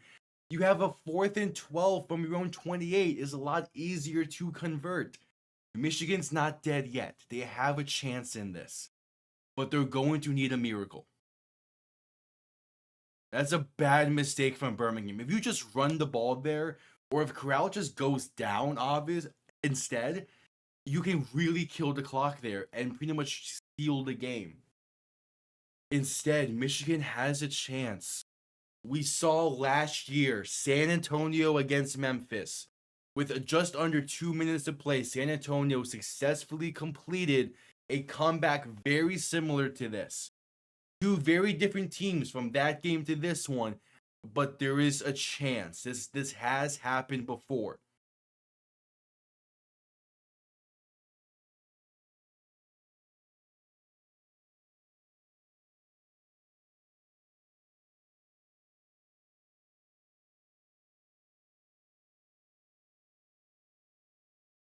Kickoff underway. Going to be returned from the goal line. You need a good return here. That's how it all starts. Devin Ross is going to get up to about the 27. Not great. 1:46 to play.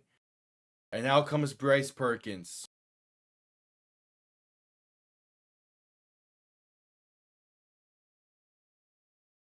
All right. You need a touch. You need to score quick here. You have to go turbo. As there's an injured Panther as well on the field right now. Oh, is Matthew Colburn slow to get up? Oh, both backs down in this one. Because Nate McCreary got injured earlier in this game. And now Colburn is down. Do you even have the personnel?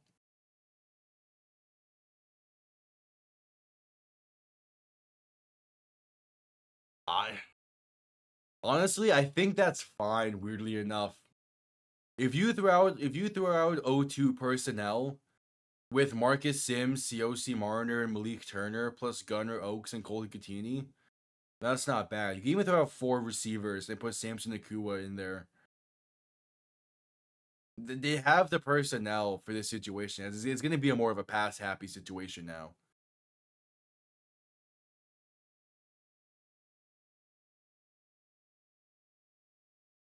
Oh, man. All right, Perkins and shotgun. 3 receivers to the left, 2 to the right, going 5 wide. Ball in the 28. Perkins, pressure coming. Stepping around it, gonna throw, and that's incomplete. Looking for Samson Nakua, a dangerous pass there. But it falls incomplete. 1:40 to play. You need to score. You need to take a shot. I don't love the idea of taking a shot, but you need to take some kind of a shot. Not necessarily a touchdown shot, but if you get an in-breaking route about 15, 20 yards down the field, you get into the hands of like a Marcus Sims or COC Marner, guys who can make a play. Oh, Nate McCreary's back in this game for Michigan, so they have a running back. 3 receivers to the right, 3 receivers to the left, 2 to the right, 2nd and 10. Perkins, pressure coming. Pass over the middle, that's caught by Nakua. Going to get past midfield to the 49. An in-breaking route about 15 yards down the field. You have to hurry up, though. 1:34 to play. Perkins and shotgun back to his right. 2 receivers to each side. 49-yard line. Perkins to throw. Quick pass left side caught and out of bounds. That's Malik Turner. A gain of about 4. They stopped the clock with 1:25.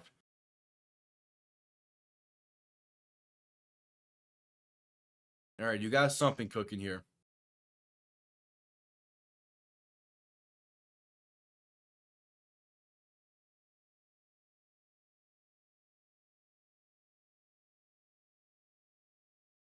Perkins and shotgun. 3 receivers to the right, 2 to the left.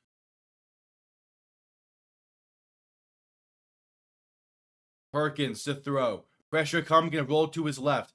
Keeping it himself. A first down and out of bounds at the 35. 1:18, they have entered field goal range. So they could kick the field goal, make it a 1-possession game, and hope they get the 4th and 12. But I feel like Michigan, being the more of an aggressive team that they are, we're going to probably see them try and get a touchdown here.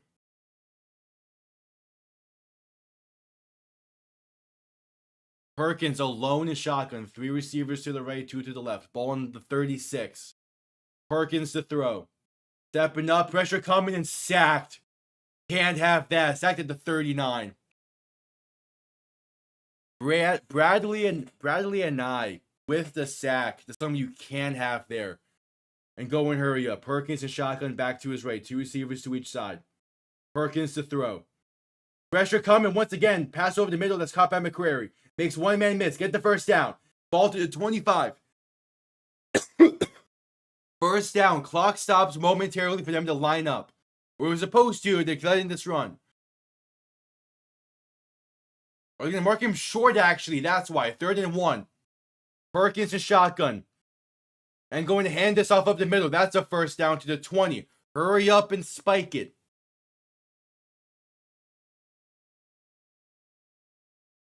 Hurry up and spike it. There's 33 seconds left. Perkins under center. Spike it. Spike it. They spike it with 30 seconds left. Now they have a decision to make. Do you send out BT Potter to make it a one-possession game with 30 seconds? Yep, they're sending out the field goal unit. BT Potter on to make it a one-possession game.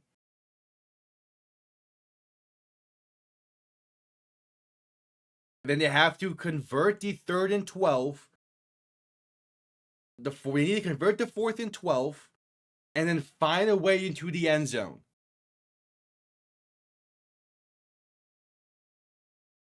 The ball is centered well. 39-yard kick for Potter. Kick is up. And it is good. 26 seconds left. One more play. The 4th and 12 from their own 28. If they get it, they have a very slim chance. If they don't, that's game. It's a 4th and 12 from their own 28. You're looking for this ball needs to be thrown 13 yards at minimum. You guarantee if it's caught, you get it. Ideally, you find a way to get it towards the sideline so you can get it out of bounds. Even more ideally, touchdown. But that's highly unlikely. But last year, Michigan did have a long touchdown in week 2 that led them to that victory. The muffed punt, the 1st and goal from the 2 that they got nothing out of. The 4th and 3 that they didn't even try to go for. All of those are coming. All of those have led to needing this 4th and 12.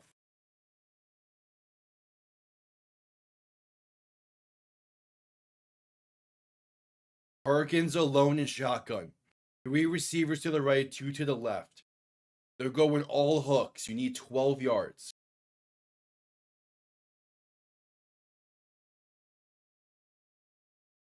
Birmingham sends 3. Perkins to throw. Pressure coming. Pass left side. Tipped and incomplete. The Birmingham Stallions bounce back nicely after a tough week 1 loss.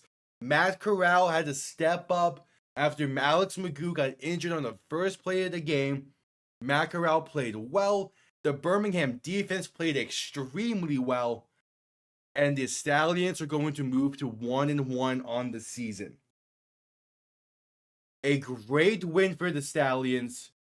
They did what they needed to do. Michigan has a lot to work on offensively. Your defense played really well.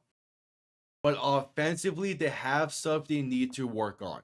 None bigger than finally committing to Bryce Perkins and finally finding a way to commit to this run game. That's some things that need to happen if we're going to see Michigan really compete with Birmingham for this season. As there's the knee down by Matt Corral, the Stallions get their first win on the season. 21-12. What a game this was. We have the home opener for the Stallions next week on Friday night against the Arlington Renegades. That should be a good game as well. Michigan stays at home next week as they play the San Antonio Brahmas on Sunday. And tomorrow night at 8 p.m., the Memphis Showboats play the DC Defenders in DC as we continue week 2 of the UFL season. This was a very good game, came into the wire, kind of what I was expecting. It actually was a lot more it was actually very similar to what I was expecting between these two teams. So we'll see how tomorrow goes in that one. I will be live for 8 p.m. You know the drill. Have yourselves a damn good one. I'll see you all next time. Peace.